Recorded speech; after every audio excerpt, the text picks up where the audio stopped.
Olá pessoal, boa noite, sejam bem-vindos a mais uma live aqui do canal Saúde Pede Carona. Tudo bem com vocês? Espero que sim.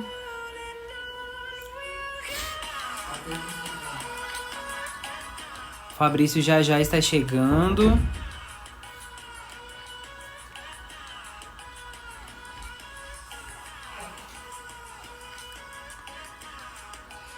O plantão hoje foi muito corrido, mas nós estamos aqui, como prometido.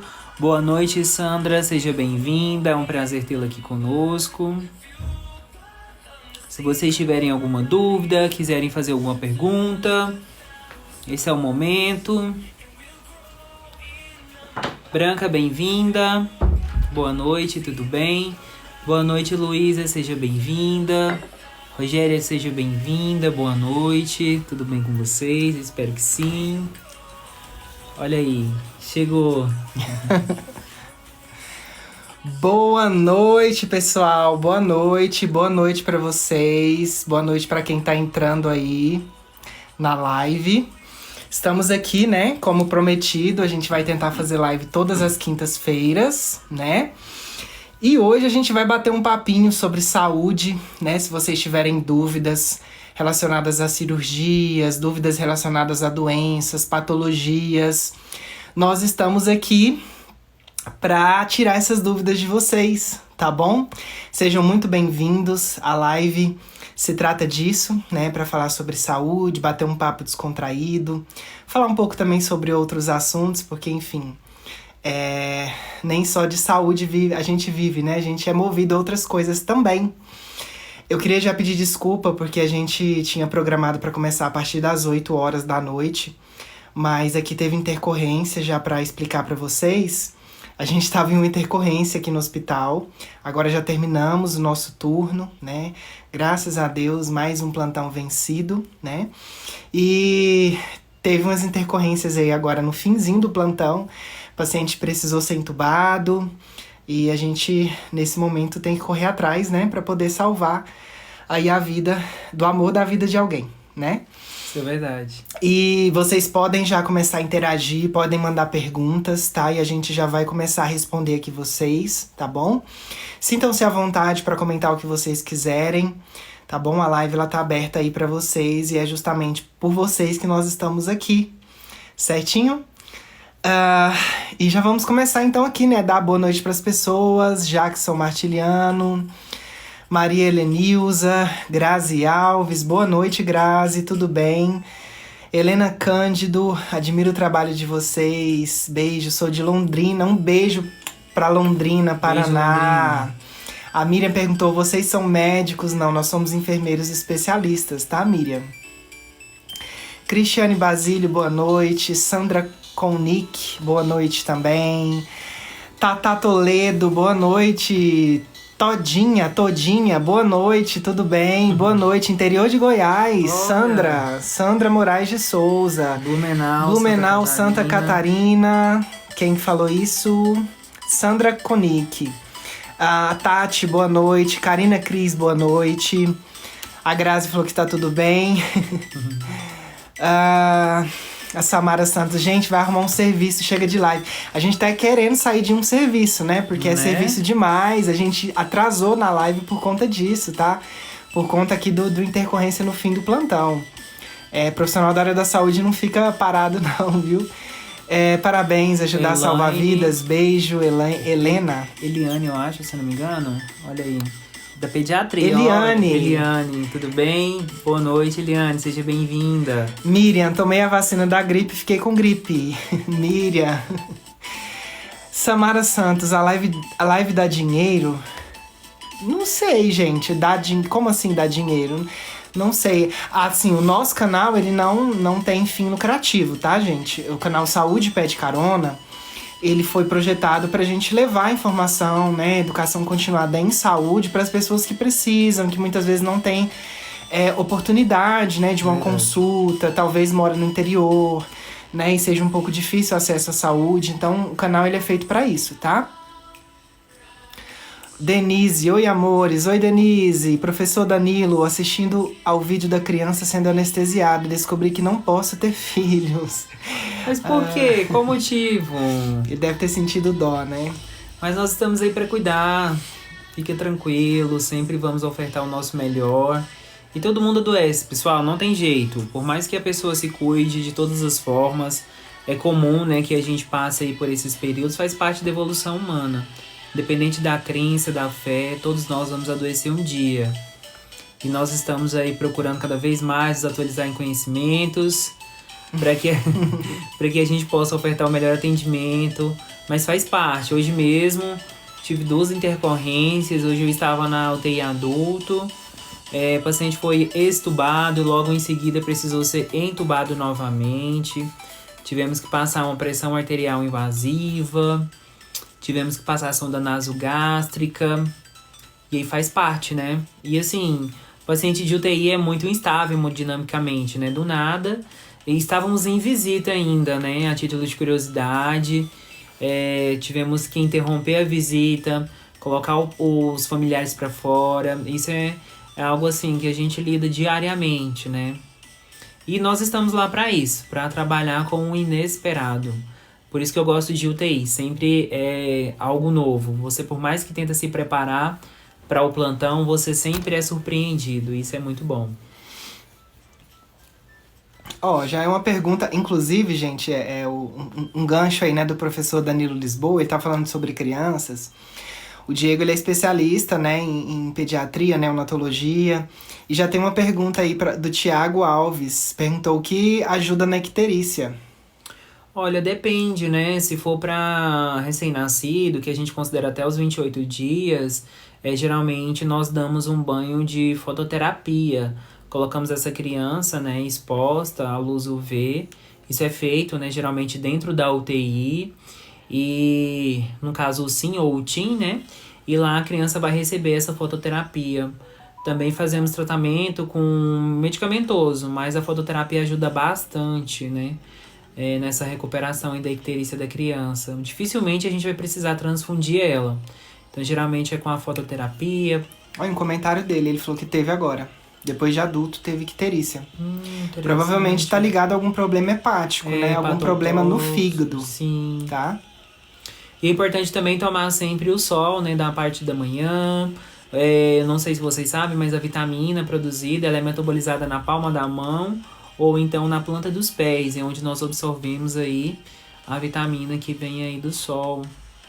Então é muito importante a gente se expor dessa forma e de uma forma mais menos agressiva, né? Principalmente não se colocar em risco aí a exposição aos períodos de pico aí do sol, que é às 18 horas, não é interessante. É normal sentir apetite e não sentir sede, no caso da icterícia. Problema de fígado. É normal. Desculpa. Só que a questão do apetite também, ela tá muito associada, na verdade, à falta do apetite, né?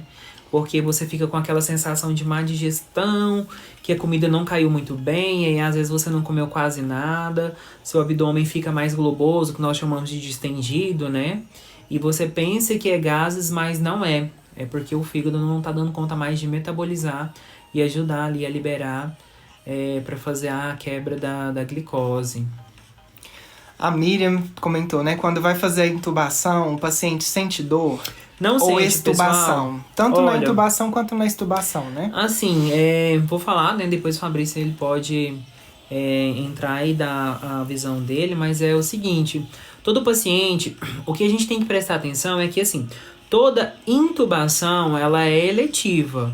Ou seja, você se prepara para aquele momento, né? Mesmo quando o paciente não está lá dentro do leito da UTI, ele vem de fora, nós já recebemos o documento chamado de AIH e nela vem relatando lá qual que é o parâmetro ventilatório do paciente, como que o paciente está sendo ventilado e nós já nos preparamos para isso.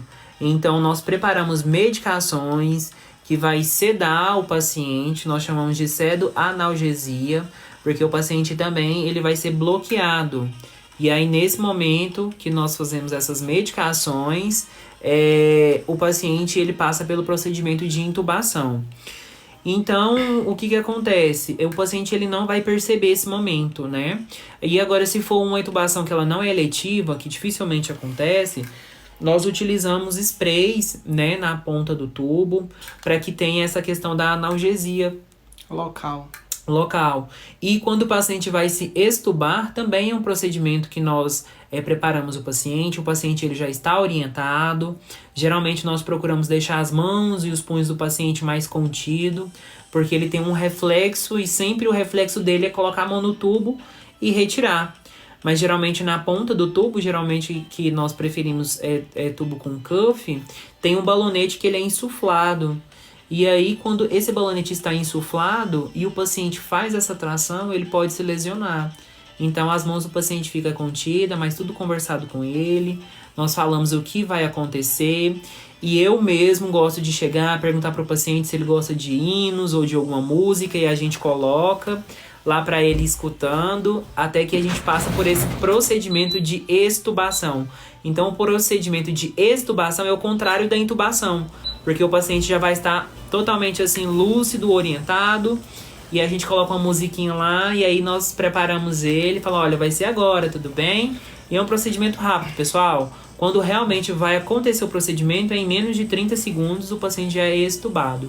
E é sempre uma dúvida das pessoas, né? Que elas pensam assim, não, quando vai ser extubado, quando vai tirar esse tubo, eu vou estar dormindo como na intubação, porque a diferença da intubação e da extubação é essa, tá? Exatamente. Quando você vai ser entubado, que o tubo vai ser colocado, você vai estar sedado, você vai estar dormindo.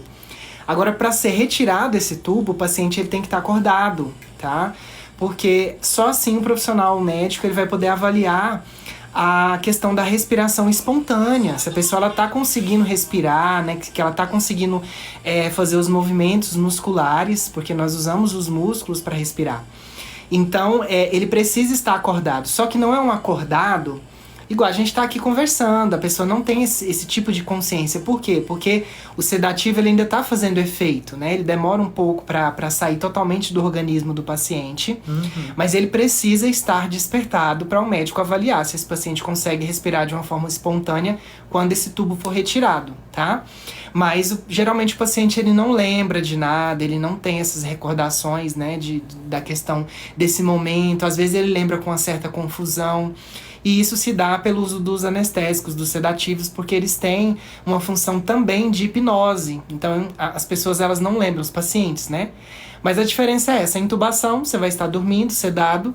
E na extubação, você vai estar acordado, porém não é um acordado igual a gente está aqui. É um acordado que você não vai se lembrar depois, tá? Desculpa, gente. A Grazi perguntou, vou operar da vesícula, ela pode voltar depois? Desculpa. Grazi, a vesícula ela é um órgão que ela não se regenera. O único órgão que tem esse poder de recuperação, de regeneração no nosso organismo é o fígado, tá? Então a gente pode tirar uma parte dele, ele vai voltar a crescer. Agora, a vesícula não, tá? E o paciente ele pode viver normalmente sem a vesícula. Claro que ele vai ter que ter cuidado com a alimentação, com a prática de exercício físico, com mais ingesta líquida, né? Para poder ajudar aí na digestão dos alimentos. Mas é uma cirurgia que geralmente ela é tranquila. Hoje em dia se usa muito cirurgia por vídeo, tá? Para retirada da vesícula. Então o paciente ele precisa ser entubado nesse tipo de cirurgia. Porque o médico ele introduz aquelas canulazinhas, então são só pequenos microfuros.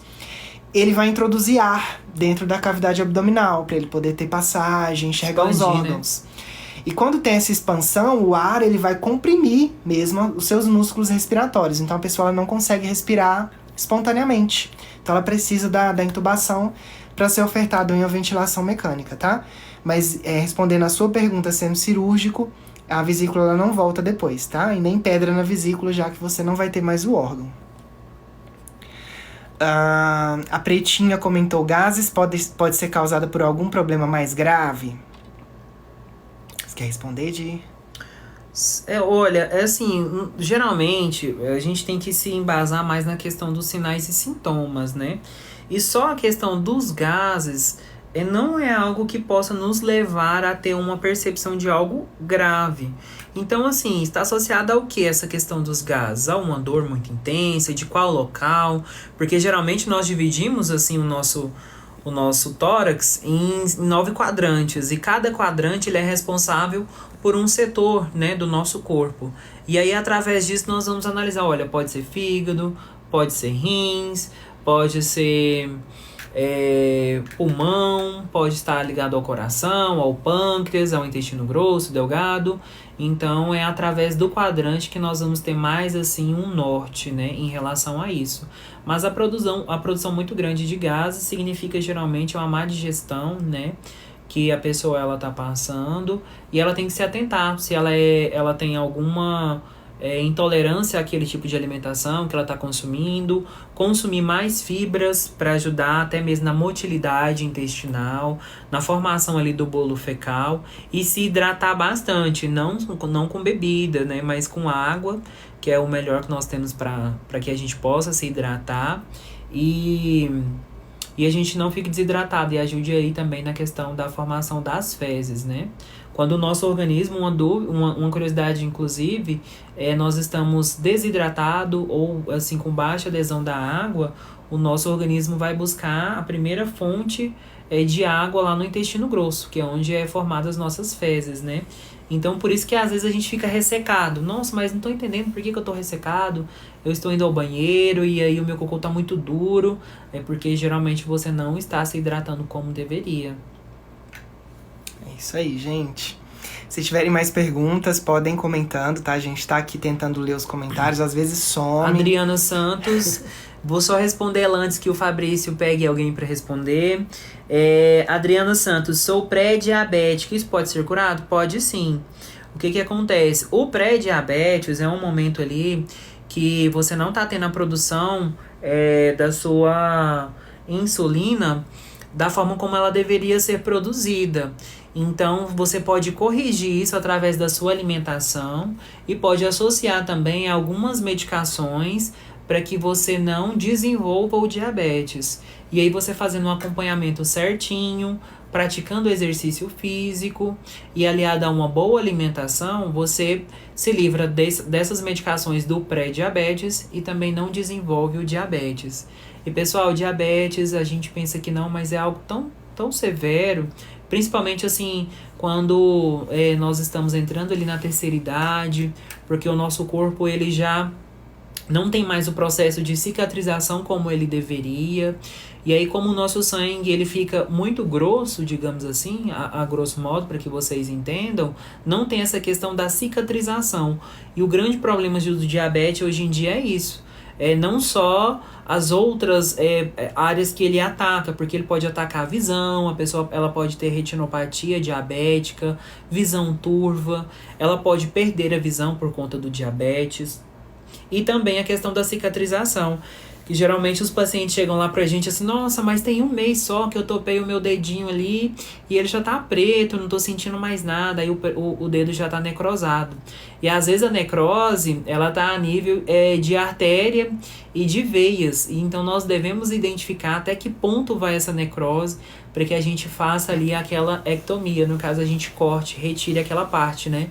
Porque quando não está sendo mais irrigado, aquela parte ela se perde, né? Ela fica necrosada, ela fica podre. E infelizmente o paciente ele perde. Tem um caso, inclusive, no meu plantão de hoje, o paciente ele era do interior, ele bateu o dedão, o nome científico é o hallux, ele bateu o dedão do pé e aí entrou uma farpa debaixo da unha dele. Aí ele falou que perdeu a unha, ele não sabia que ele era diabético, e aí ele falou que o dedo dele começou a ficar preto. E aí quando nós fomos avaliar, o dedo do pé dele já estava todo necrosado, e os outros 3 dedos que acompanham o dedão também estava todo necrosado.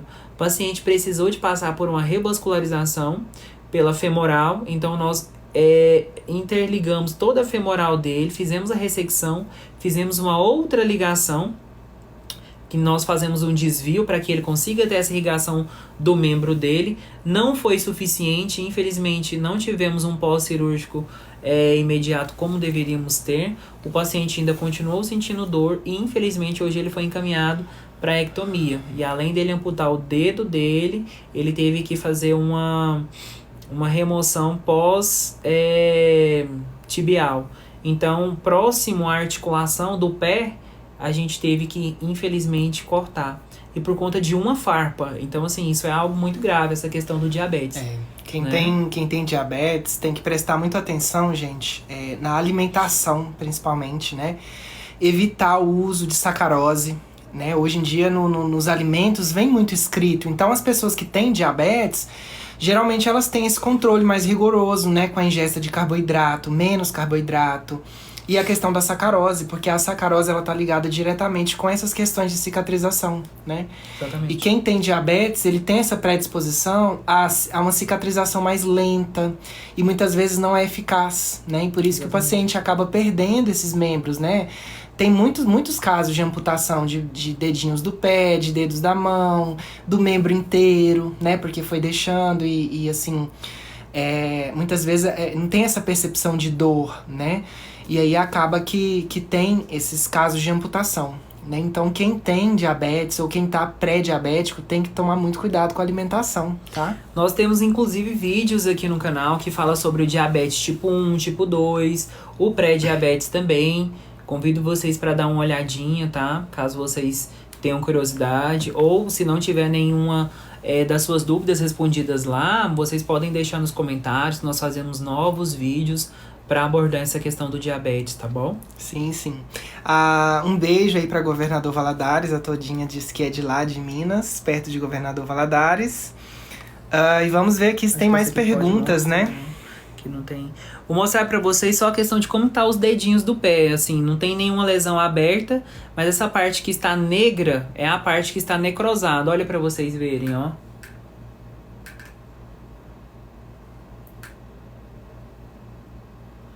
Então, todas essas partes aí, todos esses dedinhos aí que estavam negros, infelizmente, nós tivemos que fazer a remoção, a ectomia do paciente. E por conta de uma farpa lá no dedão do pé. E acontece. O paciente geralmente do interior, não porque ele é do interior, mas é um paciente que ele tem um cuidado mais prejudicado, ele não consegue estar indo na unidade básica de saúde a todo momento, a saúde ela não chega para ele como deveria chegar. Ele mora sozinho, inclusive ele nos relatou isso, já há mais de 20 anos que ele mora só. E infelizmente ele só procurou ajuda por atendimento quando ele não estava mais suportando a dor, né? E infelizmente ele ficou sem os dedinhos do pé. Complicado, né, gente? Isso, a saúde a gente nunca pode descuidar, né? Os sinais, assim, a gente nunca pode se descuidar com febre, né? A gente deu um febre em sequência de dias. Fiquem desconfiados, né, de alguma infecção, algum tipo de inflamação no corpo, tá? Dores de cabeça constantes, tá? Pode ser uma enxaqueca, né? Mas é bom ser investigado. Dores no peito, tá? Questão de formigamento em algum lado do corpo, principalmente o lado esquerdo, tá? Exatamente. Tem que tomar muito cuidado. Né? Dor na nuca. Minha cabeça tá doendo muito, começou a doer minha nuca. E as pessoas sempre falam assim, minha nuca tá dura. Tem que estar de olho, tá? São sinais e sintomas aí sugestivos de várias patologias. A Kessia Lima perguntou, sinto muita dor na minha cesárea, tanto nela como nas partes perto. E meu bebê tem 2 anos, é normal? Eu acredito que você tá falando da região da cicatriz, né? Tem um vídeo aqui no canal que a gente fala sobre isso também. E o que acontece? Quando o médico ele faz ali o corte, né? Para poder retirar essa criança, ele faz o corte de vários tecidos. E dentre eles, os nervos, né? Que são a sensibilidade. Já respondo, Rick. Que são a sensibilidade. E muitas vezes, essas ligações, essas terminações nervosas, elas foram atingidas e a cicatrização ela não foi bem sucedida, tá? Então pode acabar criando uma camada ali que ela fica como se fosse mais... Não chega a ser queloide, mas ela chega a ser interna, tá? E aí quando você toca, você sente essa dor, você tem essa sensibilidade um pouco alterada, justamente por conta do corte, tá? Isso não é esperado, né?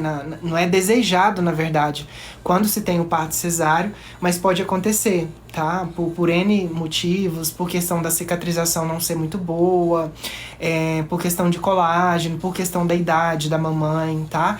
Então pode ter muitos fatores associados mas que podem sim levar aí a essa falta de sensibilidade ou essa hipersensibilidade na cicatriz cirúrgica, tá bom? O que não é normal acontecer se você começar a notar a presença de secreção.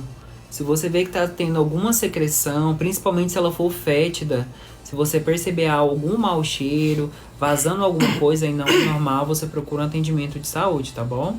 Vou responder uma pergunta aqui do Rick. Ele disse Tá. O Rick disse assim: é verdade que fazer o flit anal causa câncer? O flit é a lavagem, tá, gente? É lavar, né, o bumbum. Isso. Então, o que acontece, Rick? Quando isso é feito de uma forma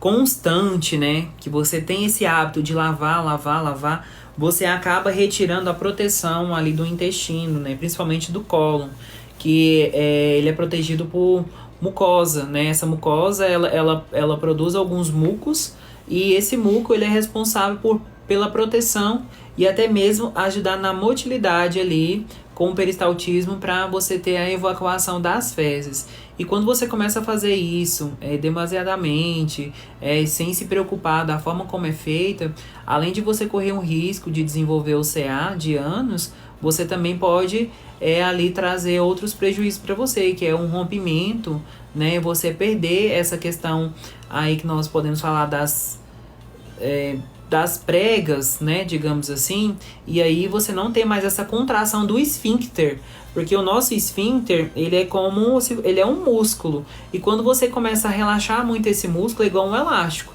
que você vai esticando, e aí depois ele não tem mais essa função, e aí você tem relaxamento de esfíncter.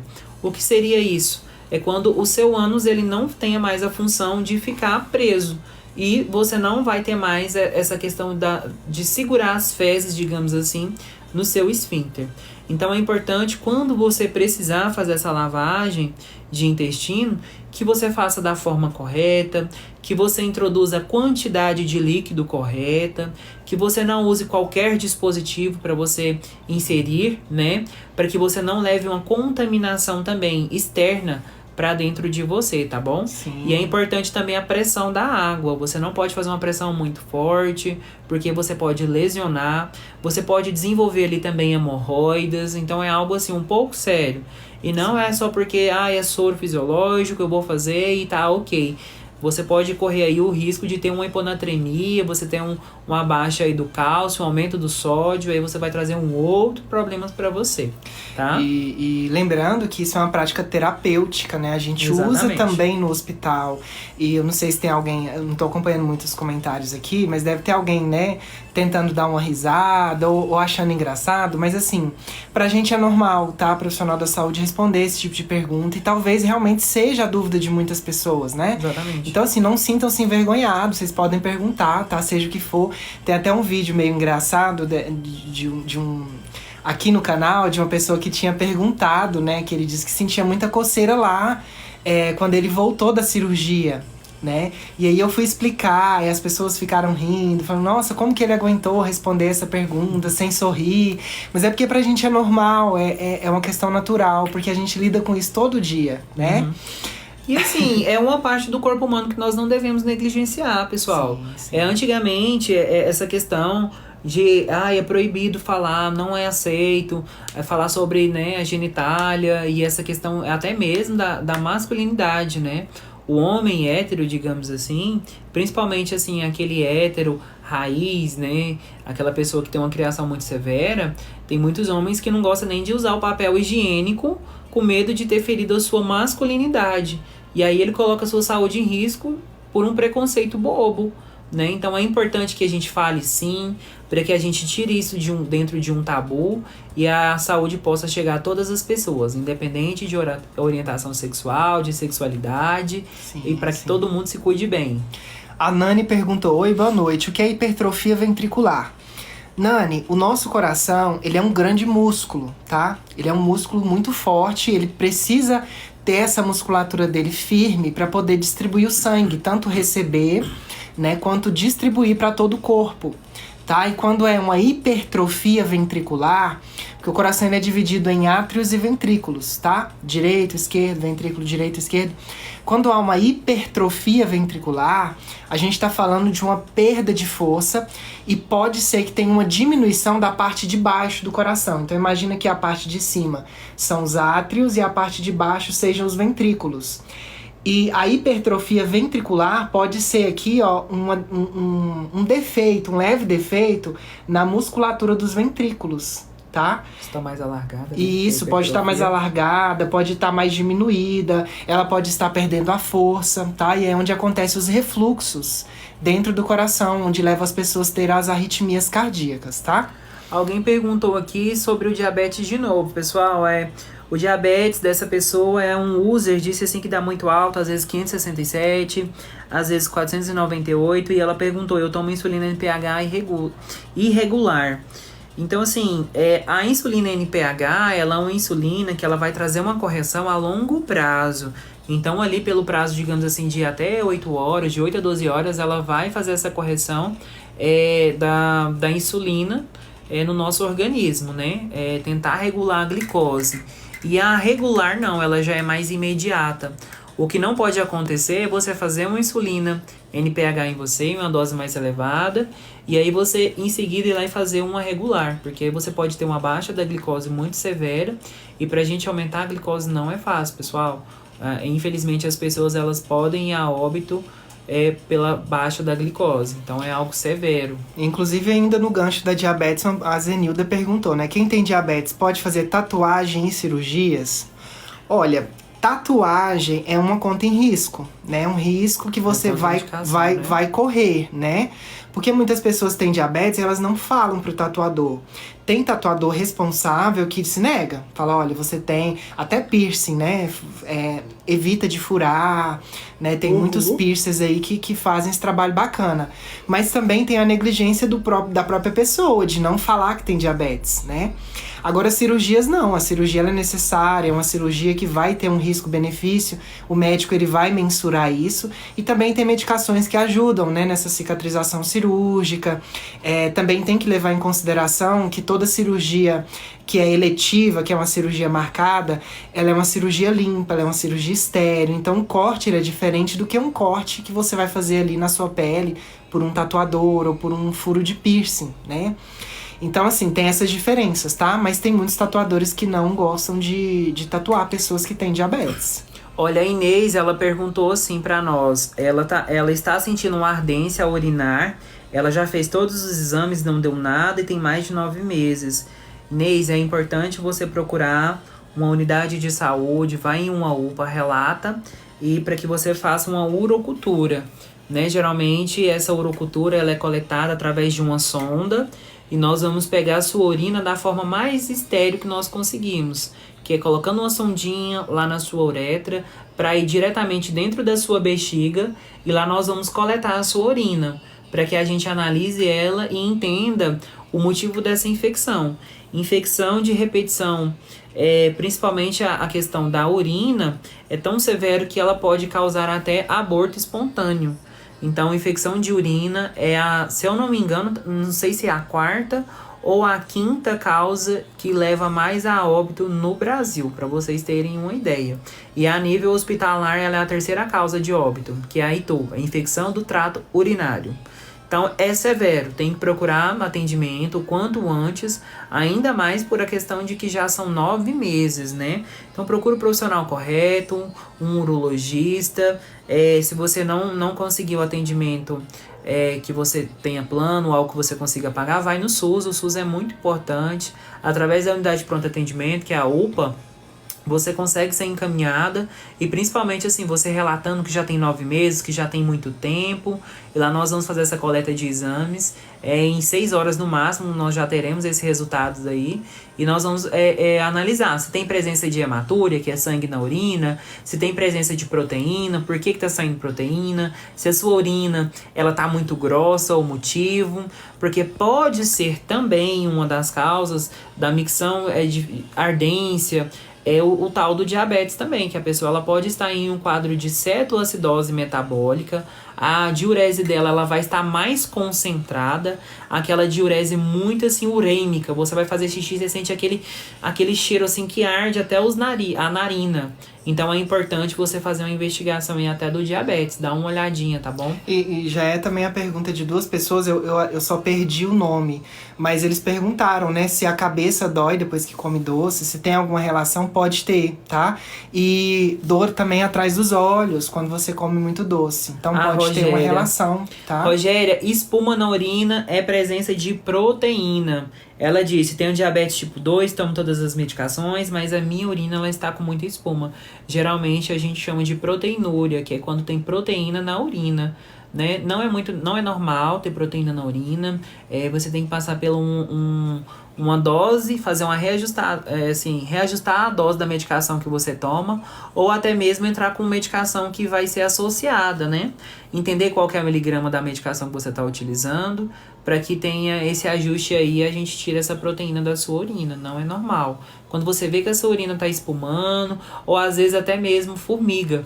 Às vezes a gente pensa assim, nossa, mas eu não estou cuidando da casa, ou é porque é o interior, não. Com a presença de formiga na urina também é um sinal assim, de prática, sugestivo do diabetes. É isso aí. Gente, eu tô vendo várias pessoas aqui colocando o nome da cidade. Um beijo pra vocês, um beijo pra Osasco, São Paulo em geral, capital, Rio de Janeiro, Santa Catarina, Recife, Goiás. Um beijo pra vocês. Obrigado pelo carinho, por vocês estarem aqui, tá? Outra pergunta, essas pessoas que não dormem na anestesia, é o quê? Sonho, sensação, alucinações... Olha, na verdade, as pessoas, elas pensam que elas não dormem. Exatamente, é uma falsa sensação. Eu fiz a cirurgia totalmente acordado. Existe a possibilidade de você não dormir. Mas é quando você recebe a raquianestesia, que é a anestesia nas costas. Aquilo lá é um bloqueio parcial, tá? Então não tem nada a ver com sedação. Agora, quando a pessoa recebe anestesia geral ou uma sedação, ela vai dormir, tá? É porque muitas vezes esses sedativos, né, essas drogas anestésicas, elas têm essa função de hipnotizar a pessoa. Então a pessoa ela entra em uma espécie de transe, tá? Então ela vai imaginar mesmo que ela não tá dormindo, ela pode sonhar algumas coisas, ela pode fantasiar algumas outras coisas. Mas de uma forma geral não tem como a pessoa não dormir durante uma cirurgia que precisa de uma sedação e anestesia geral. Tá? Exatamente. Porque o que vai fazer a pessoa dormir é justamente a quantidade. E quem controla isso é o anestesiologista. E muito bem, ele tem a maestria nisso, né? E ele vai controlar. O paciente não está dormindo, eu vou colocar mais. Eu vou associar com outra droga. Exatamente. Né? O pessoal tem muito essa dúvida. Acredita que anestesia é uma medicação? Não. É uma única medicação. Não é, pessoal. É um combo. São associações de medicação. Geralmente tem um combo de 3, mas podem ser associadas até 5 tipos de drogas, né? No caso, para que o paciente ele entre nesse estado, né, de anestesia. E aí vai depender muito do tipo de anestesia, como o Fabrício falou, se ela é RAC, se ela é medular ou se ela é só tópica. E também do tempo, né? O tempo cirúrgico que o paciente vai precisar de estar ali. E aí ela tem essa associação. E aí às vezes a pessoa ela tem essa falsa percepção de que ela está acordada, né? Ou mesmo ela está nesse período de transição, né, da sedação, porque tem a pré-anestesia e tem um momento de fato que tem a anestesia. E aí ela fica com isso gravado na sua mente e ela acredita que ela está acordada durante todo o procedimento.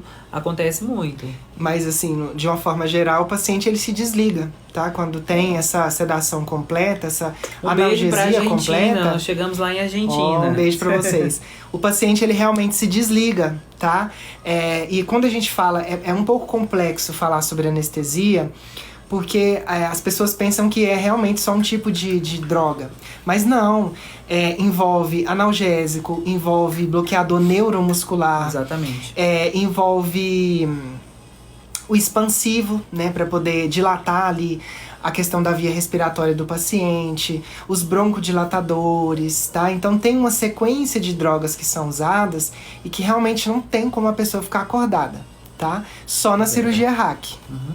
Olha, pessoal, eu quero agradecer as perguntas de todos vocês. Eu quero responder aqui a Vera.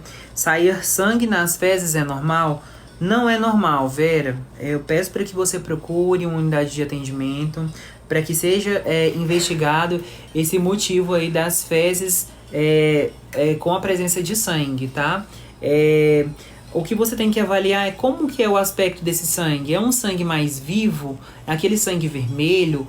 Ou é um sangue que sai em coágulos, que nós chamamos de lóquios, que são sangues coagulados, que eles estão ali presentes nas fezes. Porque aí pode ser que está relacionado a alguma parte do seu intestino, e aí geralmente nós vamos pedir aí, o médico vai pedir no caso, para que faça aí uma colonoscopia, que é uma investigação, né, que é uma câmerazinha que vai na ponta de uma sonda, e nós vamos ali guiando para ver aonde que está acontecendo esse sangramento, de que forma, se ele está relacionado a alguma coisa, tá bom? E geralmente você tem de ter muito cólica quando você está com sangue nas fezes, o seu abdômen também ele fica mais estendido, então procura aí um atendimento, tá bom? Não é normal, mas assim, não se assuste, que bom que você teve essa percepção, né, que as suas fezes elas estão com a presença de sangue, e aí procura um atendimento, tá? Bloqueio do ventrículo pode se agravar com o tempo? Pode. Pode. Tá? Pode gerar refluxo. E é o que eu tava explicando pra vocês. Pode gerar arritmias, tá? Tipos de arritmias graves e severas.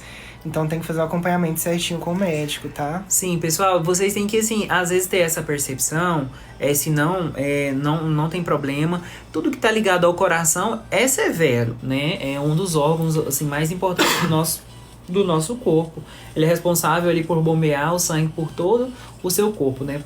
Assim, da parte mais central até a periferia. Até a pontinha do seu dedo, nós temos capilares ali que estão levando uma irrigação de alguma certa forma. Então é importante você ter essa percepção de que atrofia, hipertrofia, a nível do coração é algo severo. Então você tem que fazer um acompanhamento com o cardiologista, entender que momento que está acontecendo essa hipertrofia, se ela está sendo causada por alguma coisa. Geralmente você já vai ter um débito cardíaco. A pessoa, quando ela tem uma falha, quando ela tem um débito cardíaco, a perfusão dela periférica, que é o tempo que leva para que o dedo ele encha os capilares de sangue e volta, ele é maior do que 3 segundos. E aí as pontas dos seus dedos ela já começa a ficar mais cianótica, que ela começa a ficar mais arroxeada. Aí você já vai ter um problema de circulação. Os seus braços, as suas pernas, ela já começa a ficar mais edemaciada, que é a presença de líquido, né, da linfa ali no seu meio subcutâneo. Aí você vai ficando mais inchada. Então tudo que está levado à parte cardíaca, ela é importante e ela merece uma atenção. Sim, com certeza. A Ivonete comentou, boa noite. Boa noite, Ivonete. Estou com CA de endométrio e vou ter que fazer a retirada do útero. A anestesia é geral? Olha, geralmente a anestesia não é geral, mas você recebe uma sedação. Para Portugal. Você recebe uma sedação antes da anestesia RAC, que é a anestesia nas costas, tá? Então por isso que muitas mulheres pensam, não, eu tomei anestesia geral para tirar o útero. Não. O médico ele opta por sedar essa mulher para ela não acompanhar esse período, né, que é um período complicado, principalmente, né, se a mulher tem um sonho, né, de ter filhos ainda. Então a pessoa ela é sedada antes e depois ela recebe a raquianestesia, tá? Geralmente a anestesia é essa. Um beijo para Portugal. O Kleber tá pedindo para mandar um beijo para Portugal. Um beijo para Portugal, para todo mundo aí. Minas Gerais, olha. Um beijo pra vocês. Senti falta de um pão de queijo hoje no plantão, né? Nós tivemos intercorrência hoje no plantão e aí tudo que a gente queria. O pessoal da área da saúde é movido a café. Vocês podem ter certeza que se eu precisar de uma reposição de sangue, vai ser sangue em um braço e café no outro. E aí sempre a gente associa, nossa, precisava de um pão de queijo aqui. Nossa, é muito bom. E às vezes a gente associa sempre Minas Gerais com o pão de queijo, né? E um pão de queijo é maravilhoso, e um café. Desejei isso hoje no meu plantão. A Gídia falou, e quando a anestesia não quer pegar, o que houve? Você tá falando da raquianestesia, né? Pode acontecer dela não pegar de primeira, né? E o médico ele tem que fazer uma nova punção, né? Para conseguir pegar essa anestesia.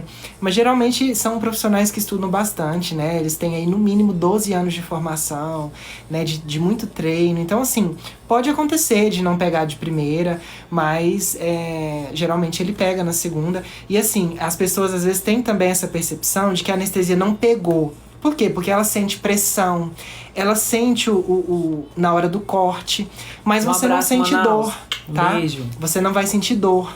Então é normal a gente ter essa percepção de que a anestesia não pegou. Porque você vai sentir toda essa pressão, você pode mexer as pernas, né? Dependendo do tipo de anestesia. Exatamente. mas não significa que a anestesia não pegou, tá? Ela vai pegar, de alguma forma ela pega. Perguntaram aqui se às vezes acordar com a boca amarga pode ser fígado. Sim, olha, boca amarga geralmente é a presença ali da. Gente, me fugiu o nome da cabeça. Bile? Da bile, de uma secreção chamada bile. Ela pode estar retornando ali pelo seu esôfago e você vai sentir esse gosto mesmo amargo ali na língua, né? Geralmente. Então pode estar ligado aí à questão do fígado. É importante você fazer um acompanhamento, tá? E entender também se você está tendo uma dieta muito ligada às vezes a questão assim cítrica. Dieta muito cítrica também, ela pode causar uma alteração no seu paladar. E aí você começar a sentir as coisas mais amargas. Observa para vocês verem, se você comer muito abacaxi, você vai alterar o pH da sua boca. E quando você vai tomar uma água, a água ela vai ter um gostinho amargo. Então assim, tem essa percepção. Se a sua alimentação ela tá muito cítrica, se não for isso, procure então um atendimento para que a gente faça aí um exame, um hemograma e avalie aí essa questão para ver se tá ligado ao fígado ou não, tá? A Cleide tinha uma dúvida, né? Qual a especialização de vocês? São algumas, a gente é um pouquinho rodado já tem uns quilômetros. Né? Urgência, emergência, UTI pediátrica, neonatal, SAI, que é a sistematização da assistência de enfermagem, auditoria, planejamento, gestão. Então a gente tem um pouco aí de corrida, tá? Cardiologia hemodinâmica, né? Eu também trabalho na parte Isso. da cardiologia, da hemodinâmica. Por isso que eu tava aqui falando agora há pouco sobre a questão Da da hipertrofia, né? E também ligado à pressão arterial invasiva. No começo da live eu disse que, né, 2 pacientes nossos hoje, assim, infelizmente intercorreram, precisaram desse tipo de assistência. Uma chegou lá pra gente, assim, tranquila, verbalizando, conversando como nós estamos aqui, super de boa. E logo ela teve uma baixa ligado a um dos problemas também que nós já relatamos aqui hoje, que é sobre o diabetes. Ela não sabia que ela era diabética, ela está em um quadro severo de cetoacidose metabólica, ela teve um rebaixamento do nível de consciência muito grande e o lactato dela tá 127, então tá altíssimo. Provavelmente não é o que eu desejo. Espero muito que ela se recupere, mas eu acredito que no meu próximo plantão ela não vai estar mais conosco, infelizmente, devido à gravidade que ela se encontra, né? Mas nós esperamos aí, e eu sou daquele que acredita até o fim, pessoal. Sempre acredito que o paciente ele pode se recuperar de todas as formas, independente do crédulo, da fé da pessoa, porque nós já vimos isso acontecer, pelo menos eu já presenciei muito, né? Então, eu acredito sempre na recuperação dos meus pacientes. Mas se eu for olhar só pela hemodinâmica do paciente, infelizmente eu acredito que no próximo plantão pode ser que ela não esteja conosco.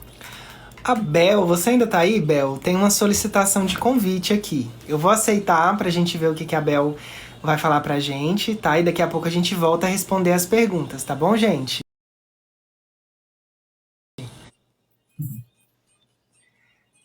Eu tô deitada porque eu fiz uma cirurgia, então eu quero só tirar uma dúvida aqui com vocês para mim. Ah, sim, pode falar, Bel. Muito boa noite para vocês, tá? Boa noite. Eu fiz esterectomia total tem 10 anos. Então eu passei bem, assim, bem mesmo, 3 anos da minha vida com essa cirurgia.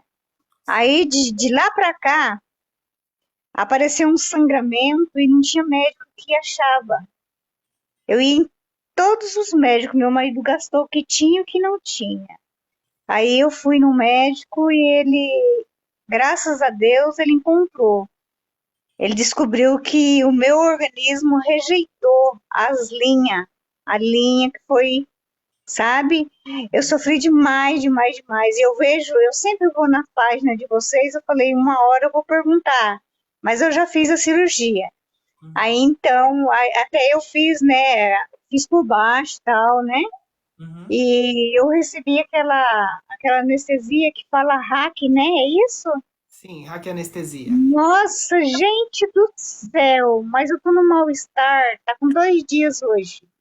Eu tô com um mal-estar tão grande, a boca amarga, dor de cabeça, Quando você levanta, a mal-estar. Eu cabeça não. dói mais, né? Ah, Quando você fica em pé, a cabeça dói mais, né, Bel? dói, dói. Parece que tem chumbo dentro da minha cabeça. O médico não falou para mim ter repouso nada, mas eu tô tendo, porque depois que eu comecei a sentir, eu tô fazendo um pouco de repouso, sabe? Aí ele tirou a linha, ele tirou aquela linha de dentro lá, enorme, enorme a linha, sabe? E engraçado, daí diz que ele falou assim, que diz que tem paciente que fica com isso aí o resto da vida e não dá problema. E outros, né, o organismo não aceita ali, né, e quer expulsar. Já aconteceu isso com vocês, com algum paciente? Já, na verdade, é muito comum isso acontecer, não só na esterectomia, né, mas em outras cirurgias. Hoje em dia, em muitas instituições, os médicos eles preferem mesmo usar aquela linha que o próprio organismo absorve, né? Mas tem algumas instituições que ainda usam esse tipo de linha e dependendo do tipo de cirurgia, tem que ser esse tipo de linha, né? Para depois a gente ir lá e retirar o ponto e olhar como é que tá a cicatriz cirúrgica, né? Mas de uma forma geral, isso é uma coisa boa. Significa que o seu sistema imunológico, ele tá, ó, muito bom. Porque ele tá tentando combater esse corpo estranho que tá dentro de você, né? Agora, em relação à raquianestesia, até 7 dias, essa dor ela vai ser normal, tá? É porque teve um derramamento de líquido cefalorraquidiano para fora do seu organismo, né? E na nossa medula tem a quantidade exata desse líquido. E quando você vai e faz o furinho na coluna e esse líquido extravasa para fora, você tira toda a pressão da medula. Então, até o seu corpo desenvolver de novo esse líquido demora um tempo, né? Então, até 7 dias depois da cirurgia, é normal a pessoa quando levanta sente mais dor, né? Principalmente na cabeça, sente esse desconforto. Agora, passou de 7 dias, o que a gente recomenda é você procurar o profissional novamente para ver se tá um grau normal ou se você vai precisar de fazer um tratamento que se chama blood patch, que é pegar o seu sangue e aplicar lá no buraquinho que foi feito nessa raquianestesia, para poder tampar e cicatrizar, né? O que a gente recomenda realmente é você ficar mais deitada, porque é a posição mais confortável para esse tipo de pós, né? Sim. E também a ingesta de café. Eu não sei se você pode tomar café, se você tem esse hábito, mas fazer uso da cafeína ajuda bastante, tá? Nessa dor de cabeça. E muita ingesta de líquido, para ajudar na cicatrização e na produção de mais líquidos e produção de mais sangue. Consequentemente, esse líquido cefalorraquidiano que foi perdido, ele vai voltar a ser feito pelo seu organismo, tá? Essa reposição, né? Isso não é grave não, né? Não, isso é super normal, acontece muito, tá? Muitas mamães aí de cesárea, inclusive falam, né, que sente essa dor e Eu essa dor de cabeça. eu fiquei numa neura porque ele pediu biópsia. É papo da linha, assim, porque, né, já faz tempo. Aí até o meu marido e meu filho falou assim, ô mãe, se isso fosse alguma coisa que você tá pensando, você não estaria mais viva, porque quantos anos já não faz?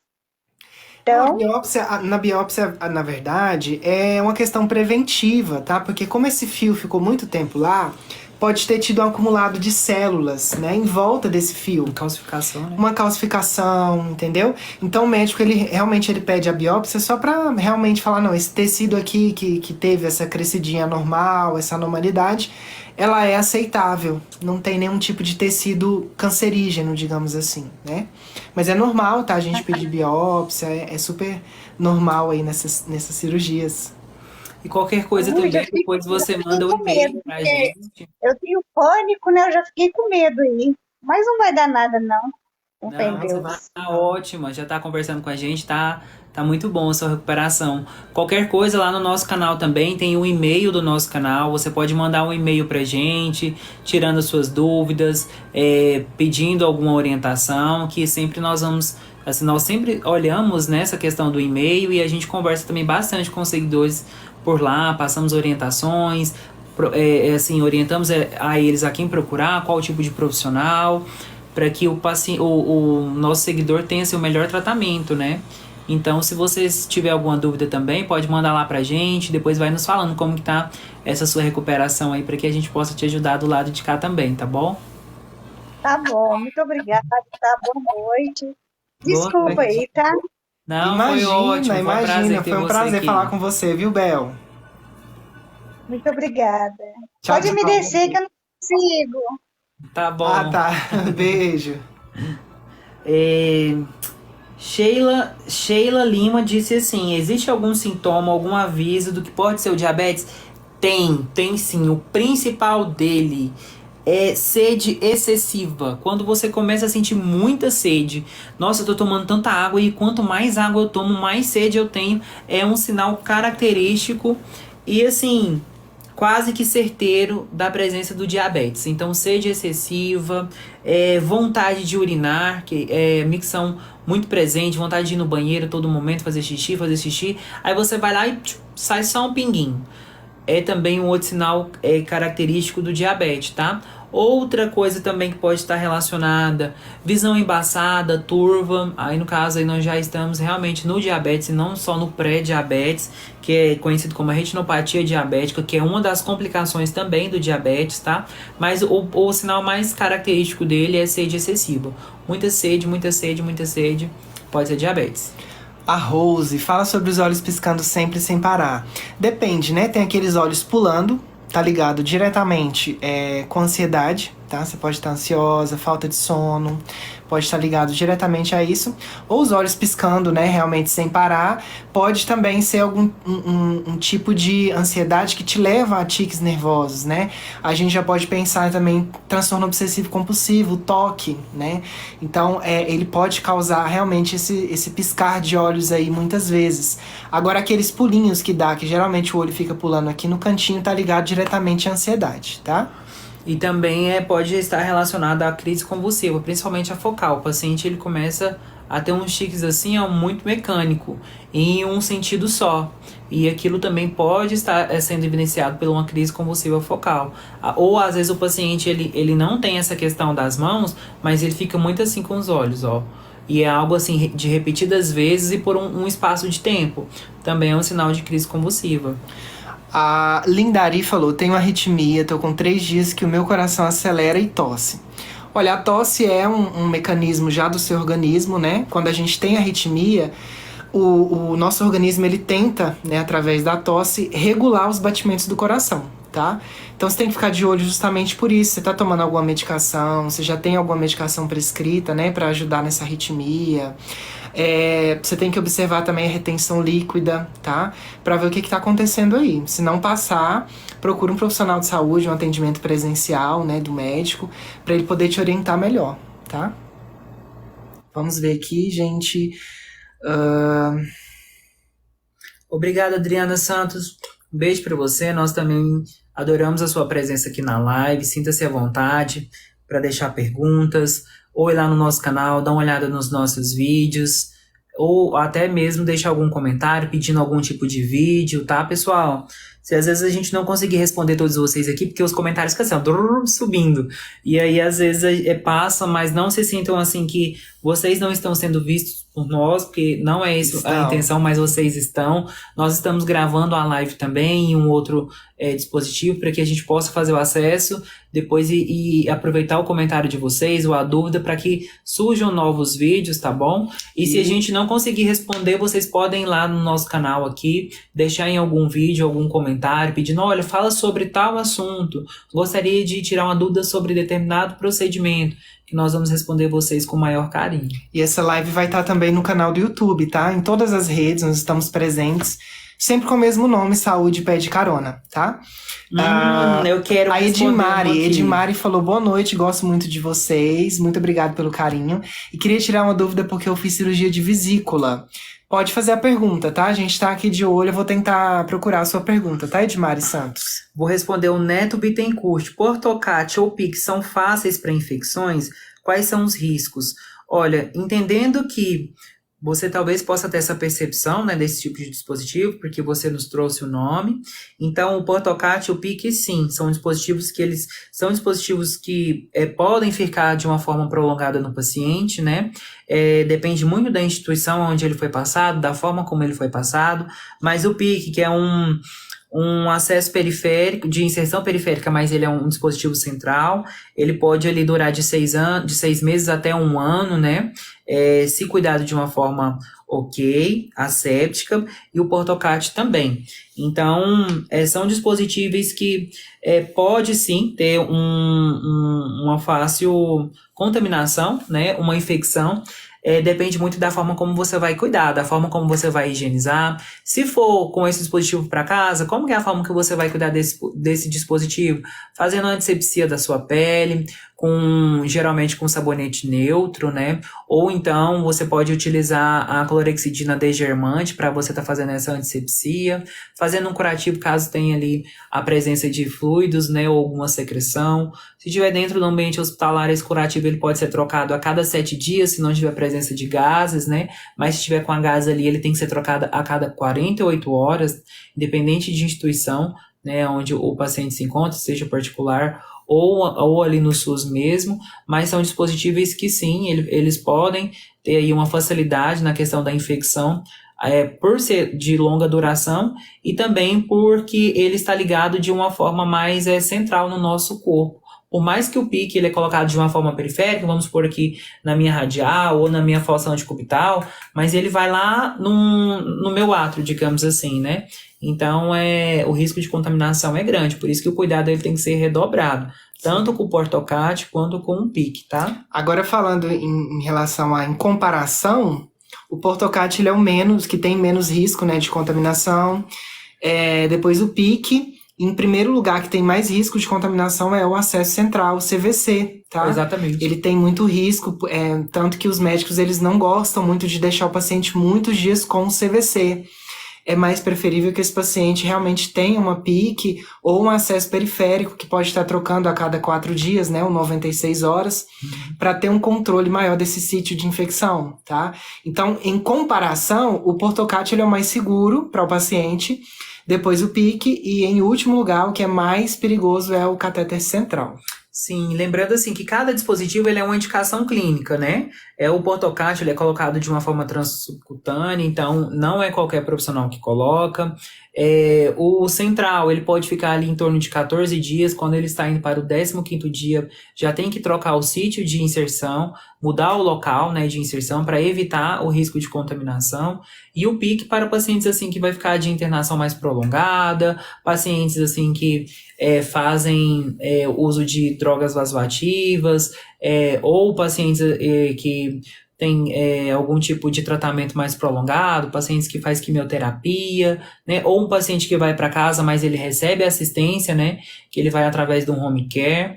Então, aí nós preferimos o PIC. Ou pacientes assim muito emagrecidos, que têm falência de periférico, nós também preferimos ali o PIC. Então, cada dispositivo é indicado para um tipo de situação, para um tratamento clínico, né? O Roberto comentou, boa noite, queria participar, como faz para ligar? Então, aqui embaixo tem esse símbolo do infinito aqui, ó, em azul e rosa. É só vocês clicarem, tá? Se tiver mais alguém que quiser participar, igual a Bel participou aqui na ligação, tá? De vídeo ou de voz, vocês podem clicar aqui e pedir a solicitação, tá, gente? E aí a gente coloca vocês aqui ao vivo para participar, tá bom? Obrigado, Maria Borges. Eu ia adorar esse pão de queijo. Ela disse assim, ó: boa noite, vocês são maravilhosos, esclarece muitas dúvidas. Se morassem perto, levaria pão de queijo para você. Obrigado, eu ia adorar esse pão de queijo, viu? Ia mostrar pro pessoal do plantão. Ia compartilhar com eles também. Isso aí, gente. O rim atrofiou é normal? Não é normal. Pessoal, todo paciente que ele tem uma piora da sua função renal, ele vai precisar fazer ali ou um transplante renal, né? Ou ele vai ficar, infelizmente, refém da hemodiálise.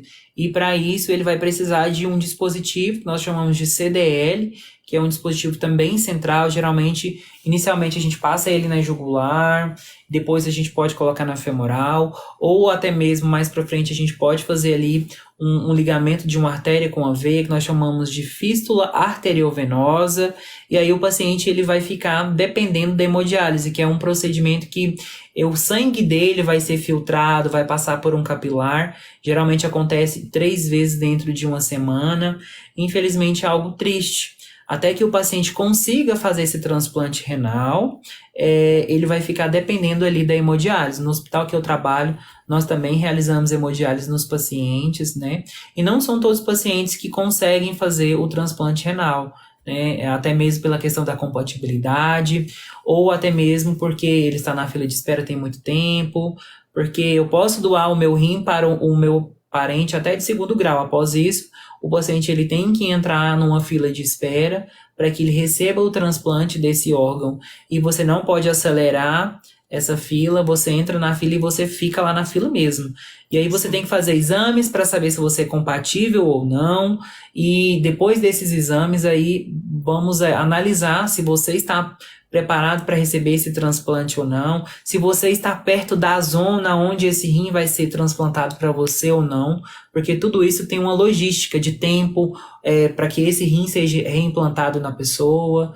Então é algo severo. Então a atrofia renal não é normal. Procure um profissional para que você não perca o outro rim. Porque quando um rim está atrofiado, o outro rim seu vai estar sobrecarregado. Ele vai ter que desenvolver a função renal, não só da produção da urina, mas da filtração do seu sangue, no caso, dobrado, de uma forma dobrada. Então, para que você não tenha uma sobrecarga renal, procure um profissional para ver qual que é a medida paliativa até que seja estudado uma melhor forma nessa sua recuperação, tá bom? Sim. A Dias perguntou, tem algum remédio que substitui a duloxetina para a fibromialgia? É até uma pergunta que uma moça tinha feito na live passada e a gente não conseguiu responder. A fibromialgia, ela tem uma causa ainda muito sem diagnóstico, né? A gente não consegue, através de um exame, diagnosticar que a pessoa tem fibromialgia. Então, ela envolve as dores articulares e musculares também, tá? Então, realmente é um tratamento que você tem que fazer muito de perto com o reumatologista. E aí você tem que ir testando para ver qual medicação que vai substituir, qual que vai ser efetiva para o seu tipo de dor, né? O seu linear de dor. Uhum. Porque a fibromialgia, ela tem os seus períodos, né? Que você pode ter dor mais forte, dor mais fraca, uma dor mais intensa, dores insuportáveis, né? Então esse acompanhamento ele tem que ser de perto, tá? A gente falar sobre medicações ou prescrever não é nem nossa função, né? Não nossa função social aqui no canal, tá? Então o que a gente realmente indica e pode dizer é que sim, existem outras medicações, né, que podem substituir a duloxetina, mas que você tem que fazer o acompanhamento certinho com o seu reumato para ele de fato passar uma medicação que vai dar certo para você, tá bom? A Jaqueline Alves disse assim, olá, boa noite, tenho muita cólica e muita dor depois que eu evacuo. Não é normal, né? Esse momento seu de cólica é uma força que você está fazendo contra o seu peristaltismo do seu intestino.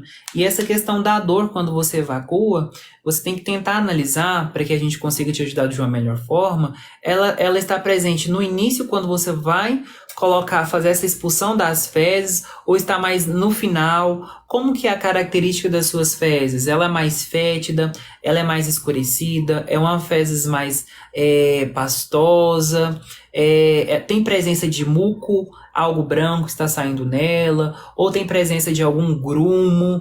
Então, tudo isso vai influenciar nessa questão da dor que você está sentindo. Mas não é normal. Caso você queira não sentir essa dor, procure um pronto atendimento, que é a unidade básica de saúde, para que você receba o encaminhamento, ou então faça uso aí de uma forma paliativa, até que você consiga esse atendimento de fibras. Coma bastante fibras, né, alimentos fibrosos, aveia, e também faça a ingesta de muita água para ajudar aí nessa formação das suas fezes e que você não tenha essa dificuldade na expulsão. Outras vezes também pode estar ligada muito à questão do uso indiscriminado de medicações que vai levar você a evacuar.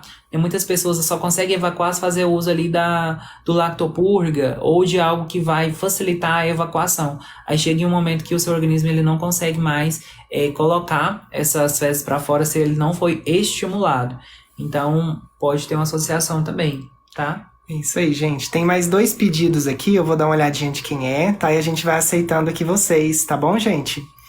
O Roberto, vamos aceitar aqui o Roberto.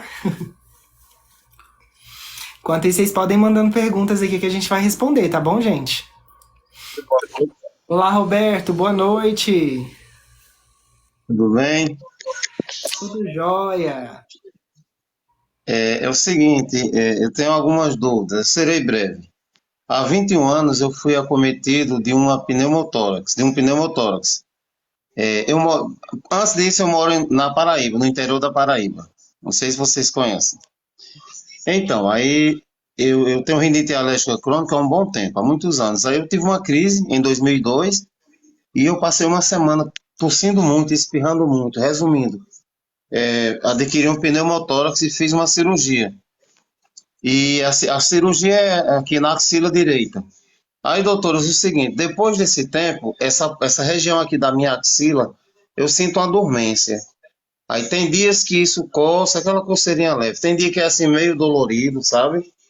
Mas nada que eu não suporte. Eu gostaria de saber de vocês se isso é normal. Tá, deixa eu só entender. A cirurgia que você fala, você ficou com dreno aqui? Foi, realmente. Foi assim, eu passei 13 dias com o dreno.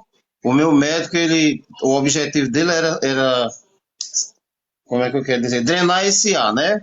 Que ficou acumulado no tórax. Aí não conseguiu. Aí ele disse, vamos partir para uma cirurgia maior. Aí a cirurgia que é justamente na axila para poder reparar o meu pulmão. Entendeu? Aí eu fiquei realmente, foram dois drenos que eu usei. Aí essa região ela é dolorida, coça, tem dia que coça eu não entendo. E é meio dormente, sei lá, entendeu? Entendi. É porque, na verdade, não foi bem da cirurgia. Essas Sim. consequências, esses sinais que você está falando pra gente, ela tá mais ligado realmente ao dreno de tórax, tá? Porque quando a gente Ah, pensa em dreno, a nossa costela é como se fosse dedos, né? Pensa que isso aqui é um osso. isso, O dreno ele isso. passa entre esses ossos, essas proeminências Uhum, ósseas, né? E aqui nós temos cartilagem, nós também temos as terminações nervosas, né? Então nós sentimos aqui a musculatura, só que ela é sim. mais fina. Ela é Uhum. uma membrana mais fina, né? E quando tem um rompimento e fica ali um tubo, dependendo da quantidade de dias, realmente o paciente ele vai sentir um desconforto, né, depois da retirada, porque não tem uma regeneração completa, né?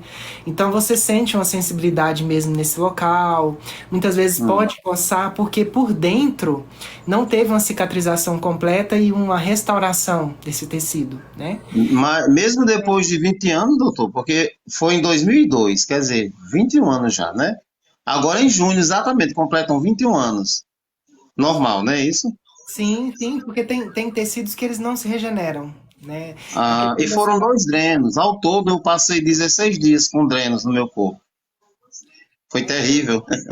provavelmente foi pela quantidade de tempo, né, que você ficou com esse Ah, dreno. E aí geralmente o paciente ele sente essas dores e se tornam crônicas, né? Esses sinais aí na costela. Mas nada que foge assim da normalidade, a não ser que você sim. apresente algum inchaço no local, tenha Alguma pápula, né? Começa a alteração ficar anatômica, inchada, né? isso. Aí Não, não, não. Não. realmente é preocupante. Mas se for só esse desconforto, né, como você tá falando, É. coceira e coisas Uma assim. dorzinha leve às vezes, principalmente a coceira, entendeu? Sim, sim. É, Aí só uma outra coisa, bem rápido. Eu tenho um cálculo renal. Já expeli 2 cálculos. Aí, ultimamente, eu fiz uma ultrassom e mostrou um cálculo no rim direito, nessa região. Aí, ultimamente, eu venho sentindo aquelas dores semelhantes às crises de cálculo renal. Ora no lado direito, ora no lado esquerdo. Aí tem dia que a dor parece assim que é lá no começo da coluna, a dor desce para a perna. É consequência de cálculo renal? sim. É É, né? característica, é uma dor que irradia. É porque, na verdade, onde o paciente tem a litíase, né, que é o cálculo Hum, renal, ele hum, sente a dor em um local, mas aquela dor ela vai irradiando. Então, no início da dor, você consegue, às vezes, até precisar o local. Mas como ela irradia, ela caminha isso. pelas terminações, aí você não consegue mais precisar onde é o local daquela dor. Então, é E importante muito... você... Sim, pode falar. Ah, tá. É importante você sempre fazer a ingesta líquida, né, para que você consiga aí diminuir essa questão do cálculo renal e que você procure para ver qual vai ser a melhor forma de expelir. Se vai ser só com medicação, se vai ser através de um procedimento cirúrgico, se vai ser feito através da laser terapia, para que você elimine o quanto antes esse cálculo. O nosso Uhum. rim, ele é formado por pequenas partículas chamadas de néfron. E cada rim nosso ele tem cerca de 1 milhão de néfron. E aonde tem aquele cálculo renal, aquela pedrinha, todos aqueles néfrons que estão cedendo espaço para aquela pedrinha, ele morre. E um dos nossos Sei. partes do nosso corpo, digamos assim, que não se recupera e não se regenera, são os néfrons. Então, assim, aonde tem essa pedrinha, todos os seus néfrons ali morreram. Então, quanto mais pedras você tiver, mais néfrons mortos, digamos assim, você vai ter, e uma dificuldade em drenar os seus. Na verdade, assim, drenar o seu sangue, fazer essa questão da metabolização, na produção da urina, vai ficar mais dificultoso para o seu organismo depois que você expelir essa pedrinha. Tanto é que se você for fazer um outro exame, vai ficar um sinalzinho lá branco, sempre, porque não tem essa recuperação do Isso. tempo, né? Então é A importante. idade influencia, doutor, para isso? Eu estou com 57 anos. Ah, eu não entendi o início da pergunta. Eu disse assim, a idade da gente influencia para essa questão de cálculo renal? Eu já tenho 57 anos. Também pode estar associado, mas a questão assim Ah, primária é a baixa adesão volêmica, no caso é a questão da água mesmo, mas assim não é a parte principal. Pode ter outros problemas associados, sei. aí a gente tem que entender qual que é o histórico clínico do paciente para que a gente faça essa associação. Está ligado a uma causa genética, a outros Uhum. fatores, né? Mas pode ter associação sim com a idade, é um dos fatores. Eu moro aqui no sertão, né, do interior da Paraíba, no Nordeste, é muito quente. O calor é grande, só que eu tomo muita água, sabe? Eu tomo água, acho que até demais. E só para encerrar, essa dor tem dia que dela passa para o meu testículo, é natural, não é isso? Ela irradia para o testículo?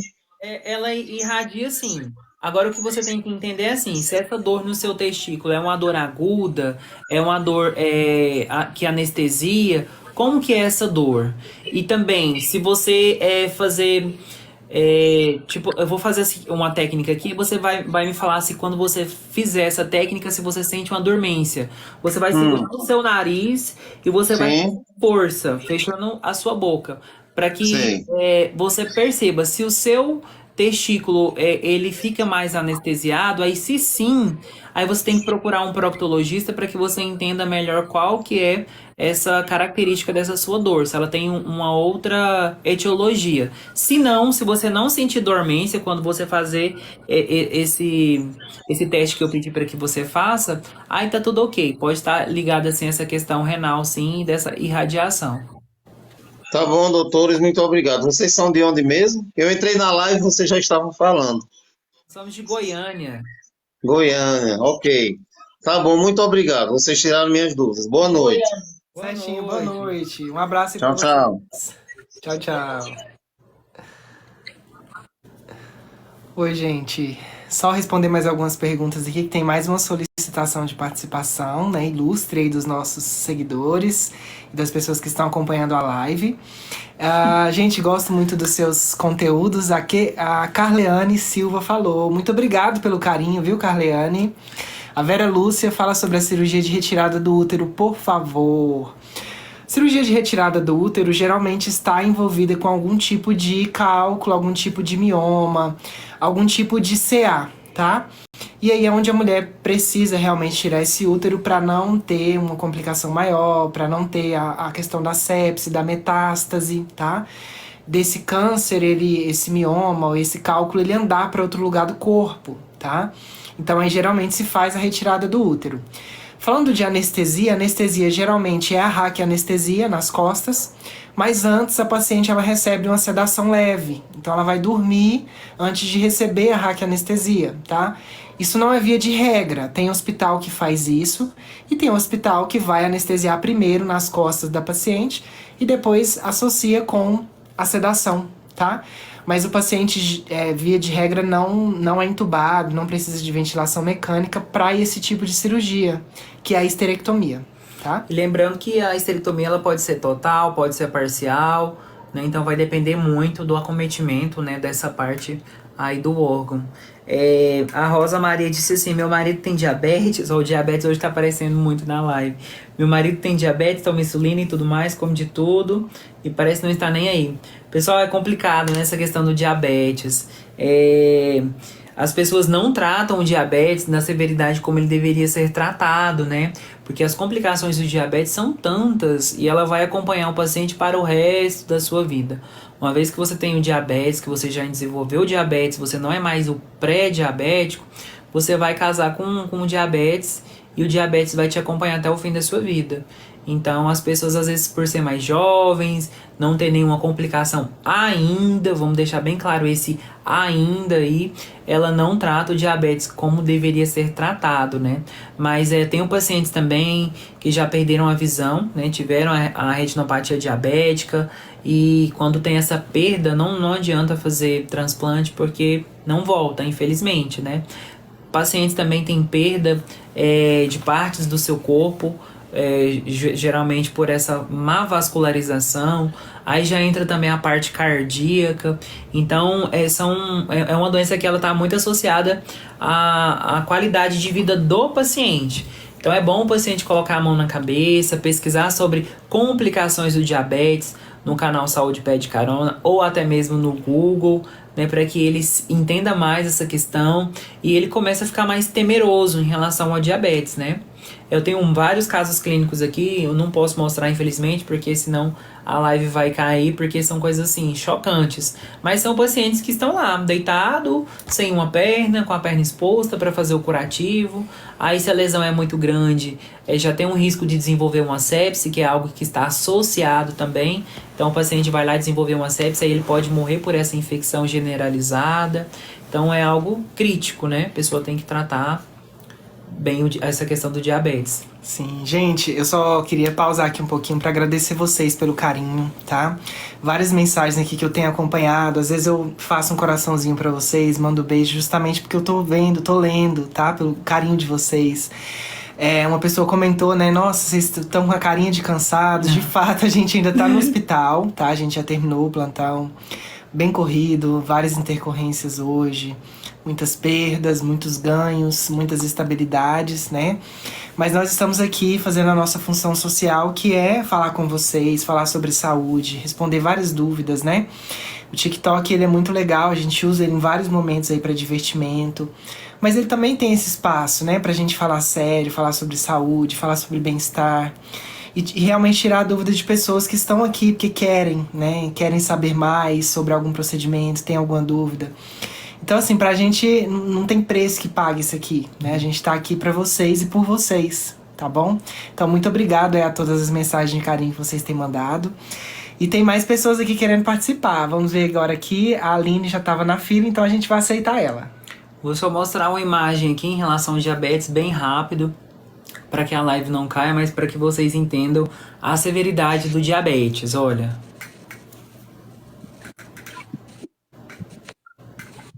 Então é algo bem sério essa questão do diabetes. É isso aí. A Aline já tá conectada. Boa noite, Aline. Boa noite, maravilhosos. Pela primeira vez aqui na live de vocês. Estou amando. Nossa, quanto carinho. Deixa eu falar um pouquinho.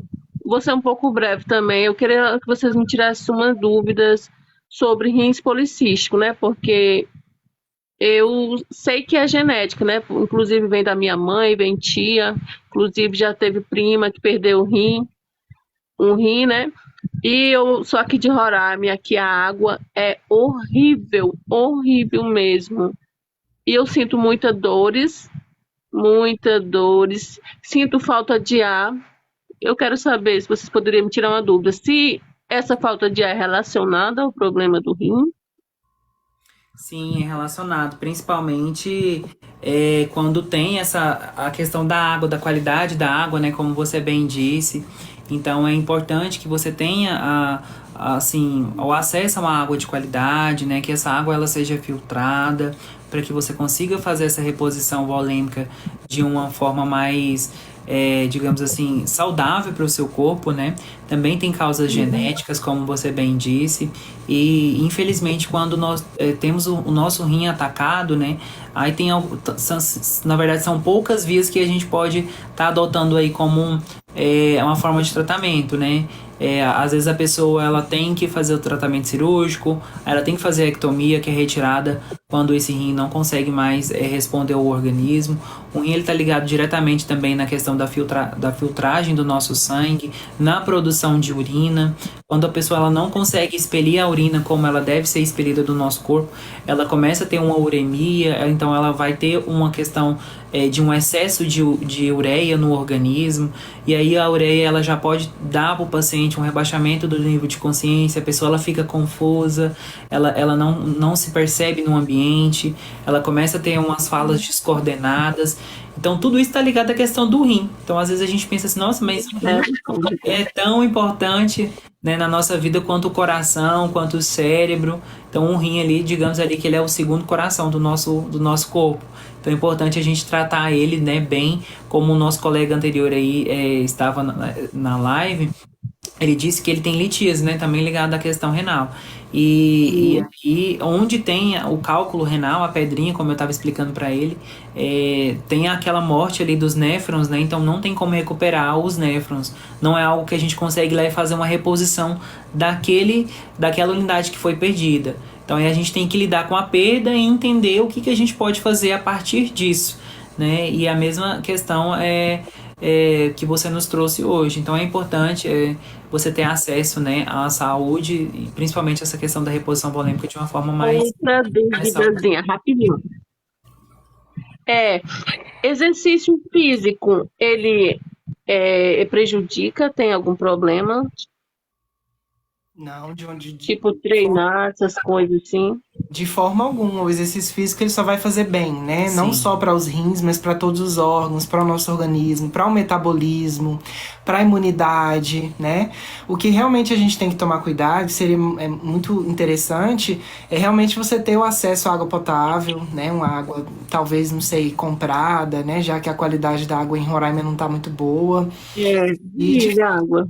cobrança também, né, gente, das autoridades, né, em relação ao mínimo, né, exigido aí, principalmente aqui é Saneago, aí eu não sei como é que chama, né, a unidade de tratamento de vocês, mas tem que ter, né, um tratamento de água aí adequado, né, para a população, porque a gente tem que pensar que pode ter vários alíneos, né. Uhum. Tem que comprar água aqui, porque a água, de verdade, é horrível a água aqui. E a maioria da população se reclama muito com problema renal. Aí, doutora, você poderia me tirar também outra dúvida sobre antibiótico, porque diz que não é todo tipo de antibiótico e anti-inflamatório também não pode tomar quem tem problema renal, como rins policístico. Sim, principalmente assim, se vai ter uma alta adesão do cálcio e do sódio. Então a gente tem que evitar, né, essa questão, porque está ligado diretamente à questão da absorção de líquido e da forma como a gente espelha esse líquido. Então, antibióticos que ele tem assim um excesso de sal. É importante que você não faça essa adesão a esse tipo de antibiótico, né? Porque senão você vai estar sobrecarregando e você vai ter uma sobrecarga renal. E aí, infelizmente, o seu rim ele já não está respondendo muito bem, né, por essa questão da qualidade da água, e aí ele vai ter mais esse problema, que ele vai ter que lutar com esse excesso de sódio, né, presente aí em alguns antibióticos. Principalmente assim, o ceftriaxona, são antibióticos que geralmente quando vai ser feito no paciente, se for na veia, digamos assim, é aquele que arde mais. Às vezes o paciente fala, nossa, mas tá ardendo tanto, mas é pela presença do sal. Então, assim, antibióticos que são ricos em sal, no caso, tem que ser evitados. Entendi. Outro dia eu fui para o hospital com crise e lá eles aplicaram em mim um Tenoxicam. E depois tive que fazer um exame de creatinina e eu vi que deu alterado. Minhas funções renal lá da creatinina deu 1,6. Tem a ver alguma coisa, será, com esse tipo de medicação? Fiquei bem preocupada. Não, assim, a questão do Tenoxicam em si não. O que às vezes assim, essa alteração da creatinina, ela pode ser presente ali nas próximas 24, 48, 72 horas, ou pode ser algo assim mais assim, longo, né, de até 15 dias, que aí você tem esse aumento ou essa baixa na questão da creatinina. Mas em relacionado ao Tenoxicam em si não. Tá mais ligado mesmo Ah, sim. à Eu questão fiquei, fiquei genética e da água um mesmo. monte de paranoia já. Eu disse, foi do Tenoxcan que eu tô vendo. É porque às vezes a gente Mas eu fica tão repeti assim, o né, exame que a gente... agora e, graças a Deus, deu uma baixada. A creatinina baixou, né? Eu repeti, deu 0,69. Eu acredito que tá bom, né? Não, sim, sim, tá bom, né? É dentro do quadro, assim, que você está, né, hoje, no local onde você está inserido e tudo que você tem passado, tá bom, sim. Mas é importante, às vezes, a gente fazer um sacrifício e tentar ter acesso a uma água mais potável, né, para que você sofra menos e para que a população daí sofra menos também, né? Vamos fazer um barulho aí na internet, pede aí um vídeo para nós aí no nosso canal que a gente vai chamar a atenção. Quem sabe a gente consegue alguma coisa, né? Vou pedir. Muito obrigado. Beijo para vocês, maravilhosos. Vão descansar. Beijo Uma pra boa você. noite. Boa Boa noite. noite. Tchau, tchau. Pode Tchau, descer. tchau.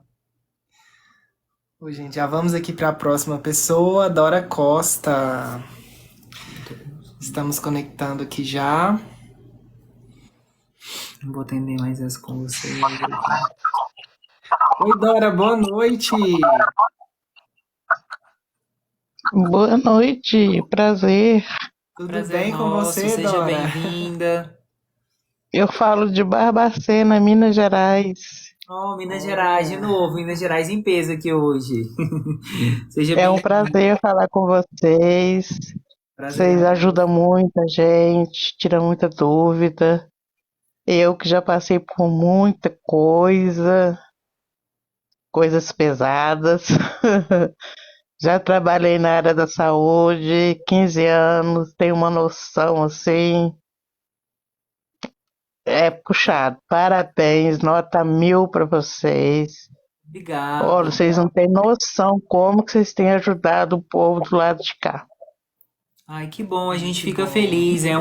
Uma da intenção assim, uma das intenções do nosso canal geralmente essa mesmo, né? Levar a educação em continuada para quem é da área da saúde, para quem também não é, para que a gente faça essa troca, né? Porque ao mesmo tempo que a gente passa conhecimento, nós também adquirimos conhecimento, né? Porque nós vamos atrás de informação para atualizar o nosso conhecimento. Nós, né, como você também é da área da saúde, nós temos que nos atualizar todos os dias, Não, agora, né? Para que perdão, a gente ofereça o melhor não tratamento. te interrompendo, Uhum. eu agora não faço parte mais não, porque é, eu fiquei viúva, né?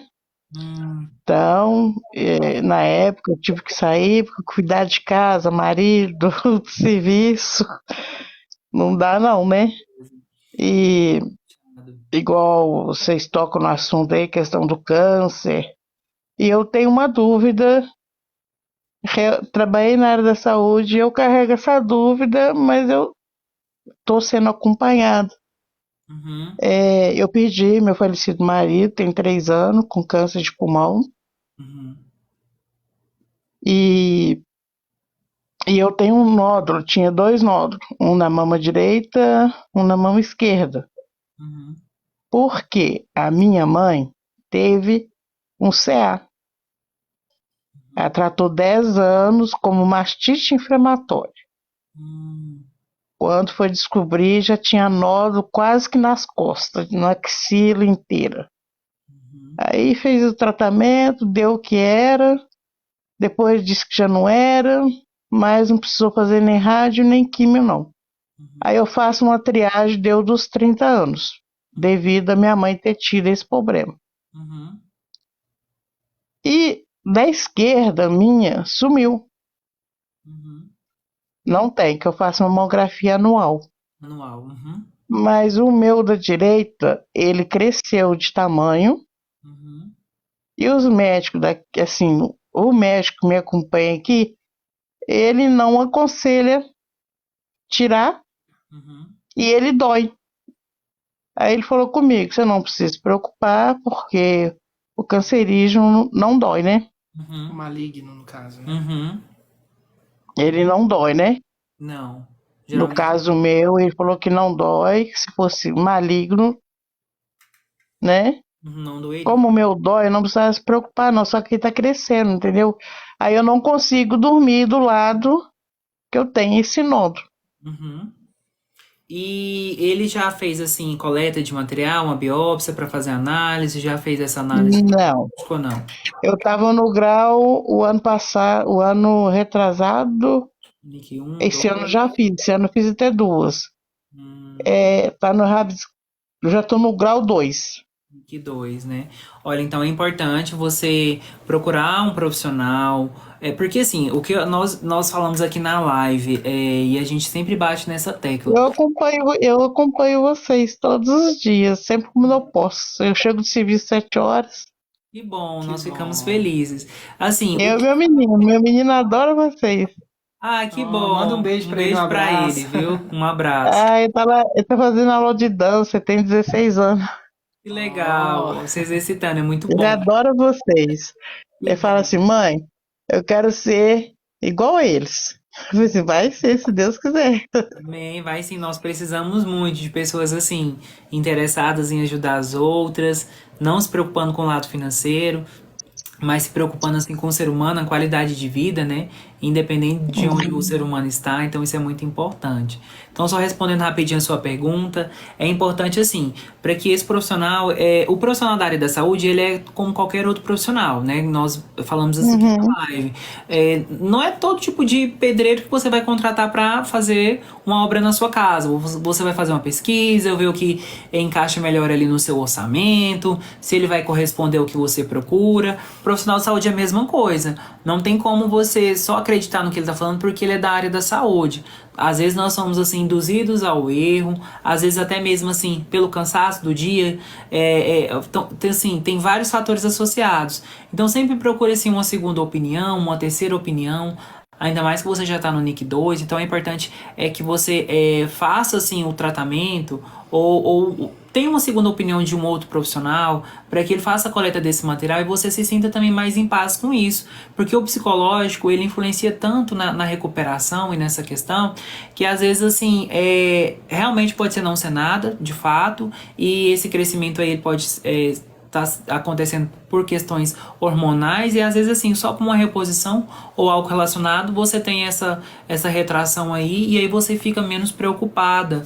E isso acaba influenciando em outras áreas, no serviço, até na forma como você dorme, você já bem relatou aqui que está influenciando na forma como você dorme, porque está te trazendo um desconforto físico e isso acaba assim adentrando na questão do emocional também. Então, para que você se sinta mais em paz, busque uma segunda opinião. E se essa segunda opinião não for a que você teve da primeira, ótimo, significa então que você procurou outro profissional, você teve uma segunda opinião e você a partir disso vai fazer o tratamento adequado, né? Então nunca é tarde demais. Então assim, se você não está feliz ou não está aceitando bem a forma como está acontecendo, procure outro profissional. Vai na unidade básica de saúde, né, para que você tenha um outro encaminhamento. Se não tiver um acesso aí na sua cidade, depois você manda um e-mail pra gente, fala onde que você mora certinho, que a gente pode tentar te ajudar de cá, fazer alguns contatos, algumas ligações. Eu E a gente agradeço de te coração ajudar da mesmo, melhor forma, tá? porque até então eu tenho assim, a gente que já trabalhou, já viu certas coisas, né? Sim. Até antiético falar isso, mas eu vivi isso na minha família, né? Meu marido, falecido marido, Uhum, minha cunhada, uhum, então foram os bens casos, assim. uhum. E eu até pedi, sabe, o médico agora, o último que eu fui, que eu gostaria de fazer uma infiltração, porque a gente pode estar pedindo, né? Sim, pode Para sim. colher um líquido, né? Para ver o que está acontecendo, mandar para Sim, biópsia, né? sim. Porque quando eu estava no grau 1, eu fazia de 2 em 2 anos. Aham. Aí agora dessa próxima agora, já pediu para me repetir de ano em ano. Mas Uhum. ele falou que pode ser devido à idade, que eu tô com 48 anos, Uhum. questão de menopausa, a mama incha, Sim. pode ser uma glândula mamária, porque eu dei mamar, aquela coisa toda, né? Uhum. Que eu não precisava preocupar, não, que eu já procurei uma primeira, uma segunda, a terceira. Agora você me deixou mais calma. Que bom.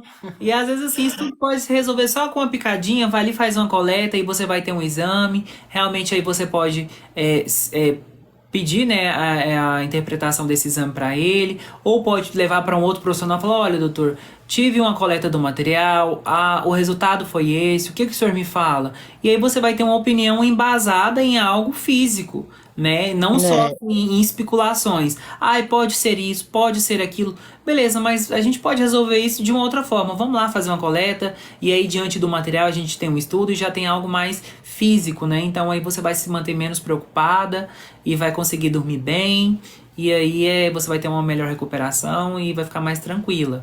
E o que a gente puder olha, ajudar, primeiramente, tá? muito Estamos super felizes. obrigada. Boa noite. Então, boa noite, Parabéns, parabéns, parabéns para vocês. Vocês estão aí todos dois cansadérrimos, né? tá dando para ver. Eu sei como que é plantão de hospital, que eu É, tenho muitos amigos meus em hospital. uhum. Então, mas que Deus continue abençoando vocês, sempre dando muita força a vocês. Vocês estão tirando dúvida de milhões e milhões de pessoas. E às vezes tem pessoas que não têm condições de, assim, de ter acesso a tirar dúvida com um profissional de saúde, Verdade. né? Você sabe, a gente sabe que não tem. Então, vocês estão ajudando muita gente, mas muita gente mesmo. Pode ter certeza. Eu falei de vocês, falei, gente, ó, tal hora, ó, acompanha lá, que vocês vão ver, ó, nó, muito bom, lá em casa é eu e meu menino. Meu menino lá no quarto dele e eu no meu. Parabéns, que Deus continue abençoando vocês, dando força a vocês dois, tá? Amém, então. Dora, muito Venha obrigado pra nossa pela cidade, participação. muda pra cá, Tá, Ó, quem estamos sabe a gente faz uma precisando, visita aí, né? né? vai gostar, muda pra cá pra ajudar nós. Tá Pois bom. é. Vamos Mas aí pensar o nessa pessoal daí fica sem possibilidade. ajuda, né?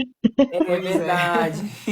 Ó, muito Boa obrigado, noite, viu, Deus pela sua abençoe participação, vocês. viu, Muito Dora? obrigada, tá? Um beijão Beijo, pra tchau. você, pra Tchau, sua tchau. cidade, tá? E qualquer coisa nós Para estamos vocês aqui. também. Beijo, beijo. Obrigada. Beijo. Beijo. Vou me Oi, despedir. gente. Pessoal, olha, eu quero me despedir de vocês. Eu não sei se o Fabrício vai continuar, mas eu realmente estou a perigo. Tô quase debruçando aqui, né, no repouso. Tô muito cansado.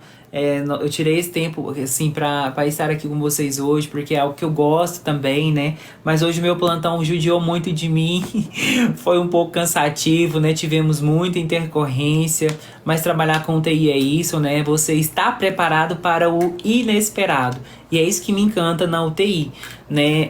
É você conseguir responder diante de uma situação totalmente inusitada e você conseguir contornar aquilo trazendo o melhor para o seu paciente. Então isso me encanta muito. Então eu sou piolho de UTI, gosto muito do trabalho que eu faço, mas hoje eu me senti um pouco cansadinho, né? Mas mesmo assim consegui vir aqui ajudar um pouco, ajudar umas Dórias, umas Adrianas, né? Alguns meninos também, então eu fico muito feliz com isso. Quero, ó, deixar o meu beijão pra vocês, desejar uma ótima noite, uma ótima semana também. Qualquer coisa deixa aqui nos comentários, em algum vídeo que vocês gostarem de assistir, né? E pedir também vídeo, olha, fala sobre tal assunto, lá na live você não conseguiu me responder, então eu vou estar produzindo esse conteúdo aí pra vocês, tá?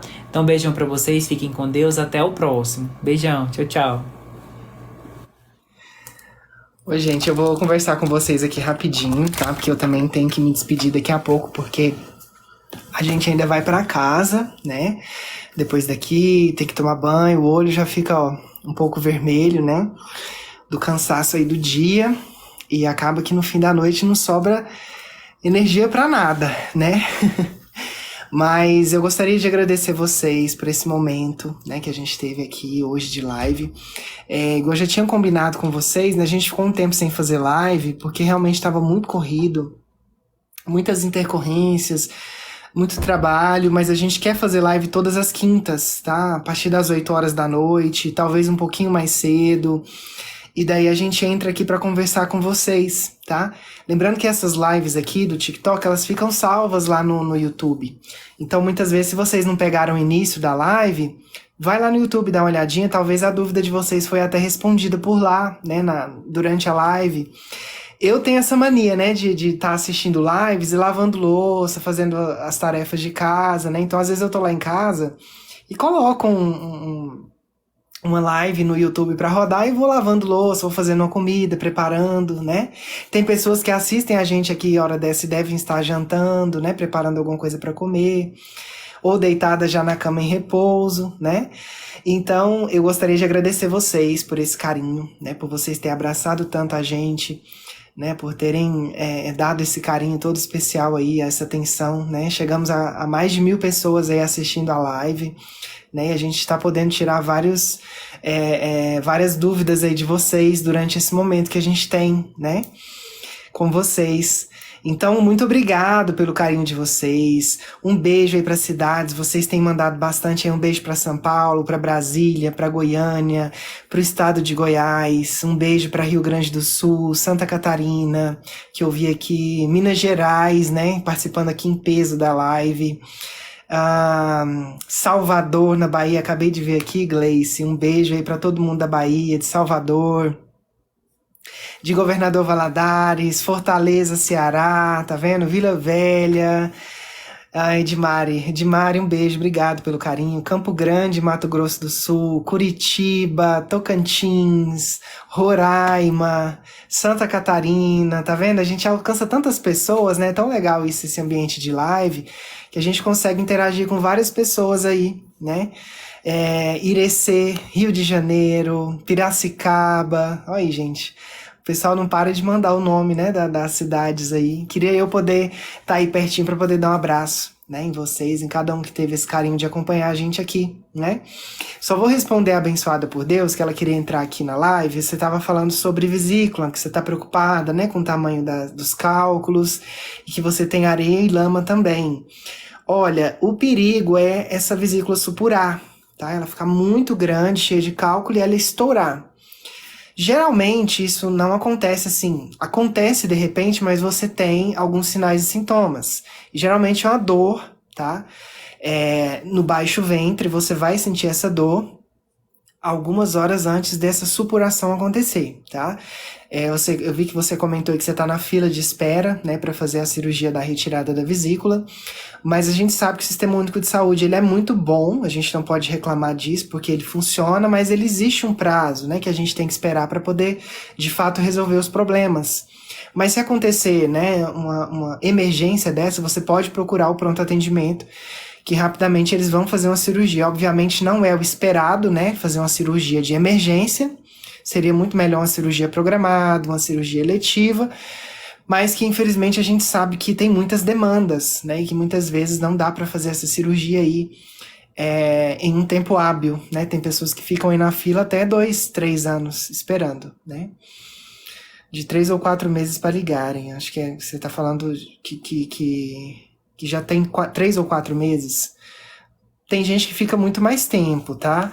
Assim, você tem que tomar cuidado com a sua alimentação, né? E muito cuidado com essas dores. Se sentiu qualquer dor, que seja na parte baixa do ventre, procure atendimento médico, tá? De onde vocês são? Nós somos de Goiânia, estamos em Goiânia. Eu sou de Brasília, o Diego é de Quirinópolis, é uma cidade do interior de Goiás. E a gente mudou para Goiânia faz um tempão já. Vai fazer, acho que 11 ou 12 anos. Você é muito educada. Obrigada, Aparecida. Obrigado mesmo. Ah, tá. A secretária disse que liga de 3 a 4 meses. Entendi. Olha, se estiver demorando muito, você pode ligar na Secretaria de Saúde, tá? Da sua cidade, da sua região, para perguntar uma posição, porque geralmente tem um número, né? Gera um número de registro. Então você pode ligar e tá acompanhando, tá? Inclusive cobrando, né?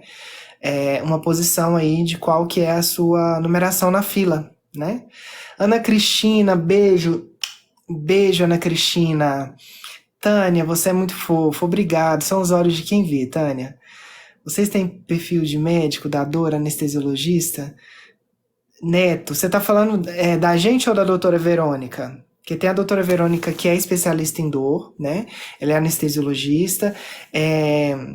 Ela tem um perfil no Instagram, ela tá na clínica Sindor, ou Sindor. E ela tem também um perfil dela que é a doutora Verônica C. Batista. Ela é especialista em dor. Eu não entendi se foi essa pergunta, mas...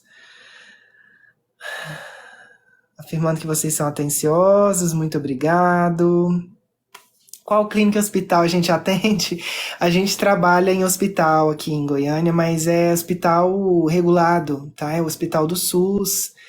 E aí é porta fechada, não atende ambulatorialmente pessoas que chegam, tá? É porta fechada. Não é urgência e emergência. Apucarana, Paraná. Um beijo para Apucarana, Paraná. SUS, maravilha, amei vocês. Dora, um beijo, Dora. Um beijo pro seu filho também, manda um abraço para ele. Ai, a Vera, obrigado pelo carinho também. Eu vi que você comentou um momento que você queria dormir, mas a gente não tava deixando. A hérnia umbilical pode estourar? Pode, tá? É um caso mais raro. O mais comum de ter é a herniação, né? Dessa hérnia ela sair e você ter um garroteamento, e aí a hérnia começa a ficar roxinha, né? Ela começa a ficar vermelhinha, começa a ficar roxinha, geralmente na região abdominal. E aí você tem um problema maior, né? Que seria essa necrose da área. E você tem que fazer a cirurgia de urgência, né? Para poder resolver essa herniação, colocar uma telinha para evitar que ela volte.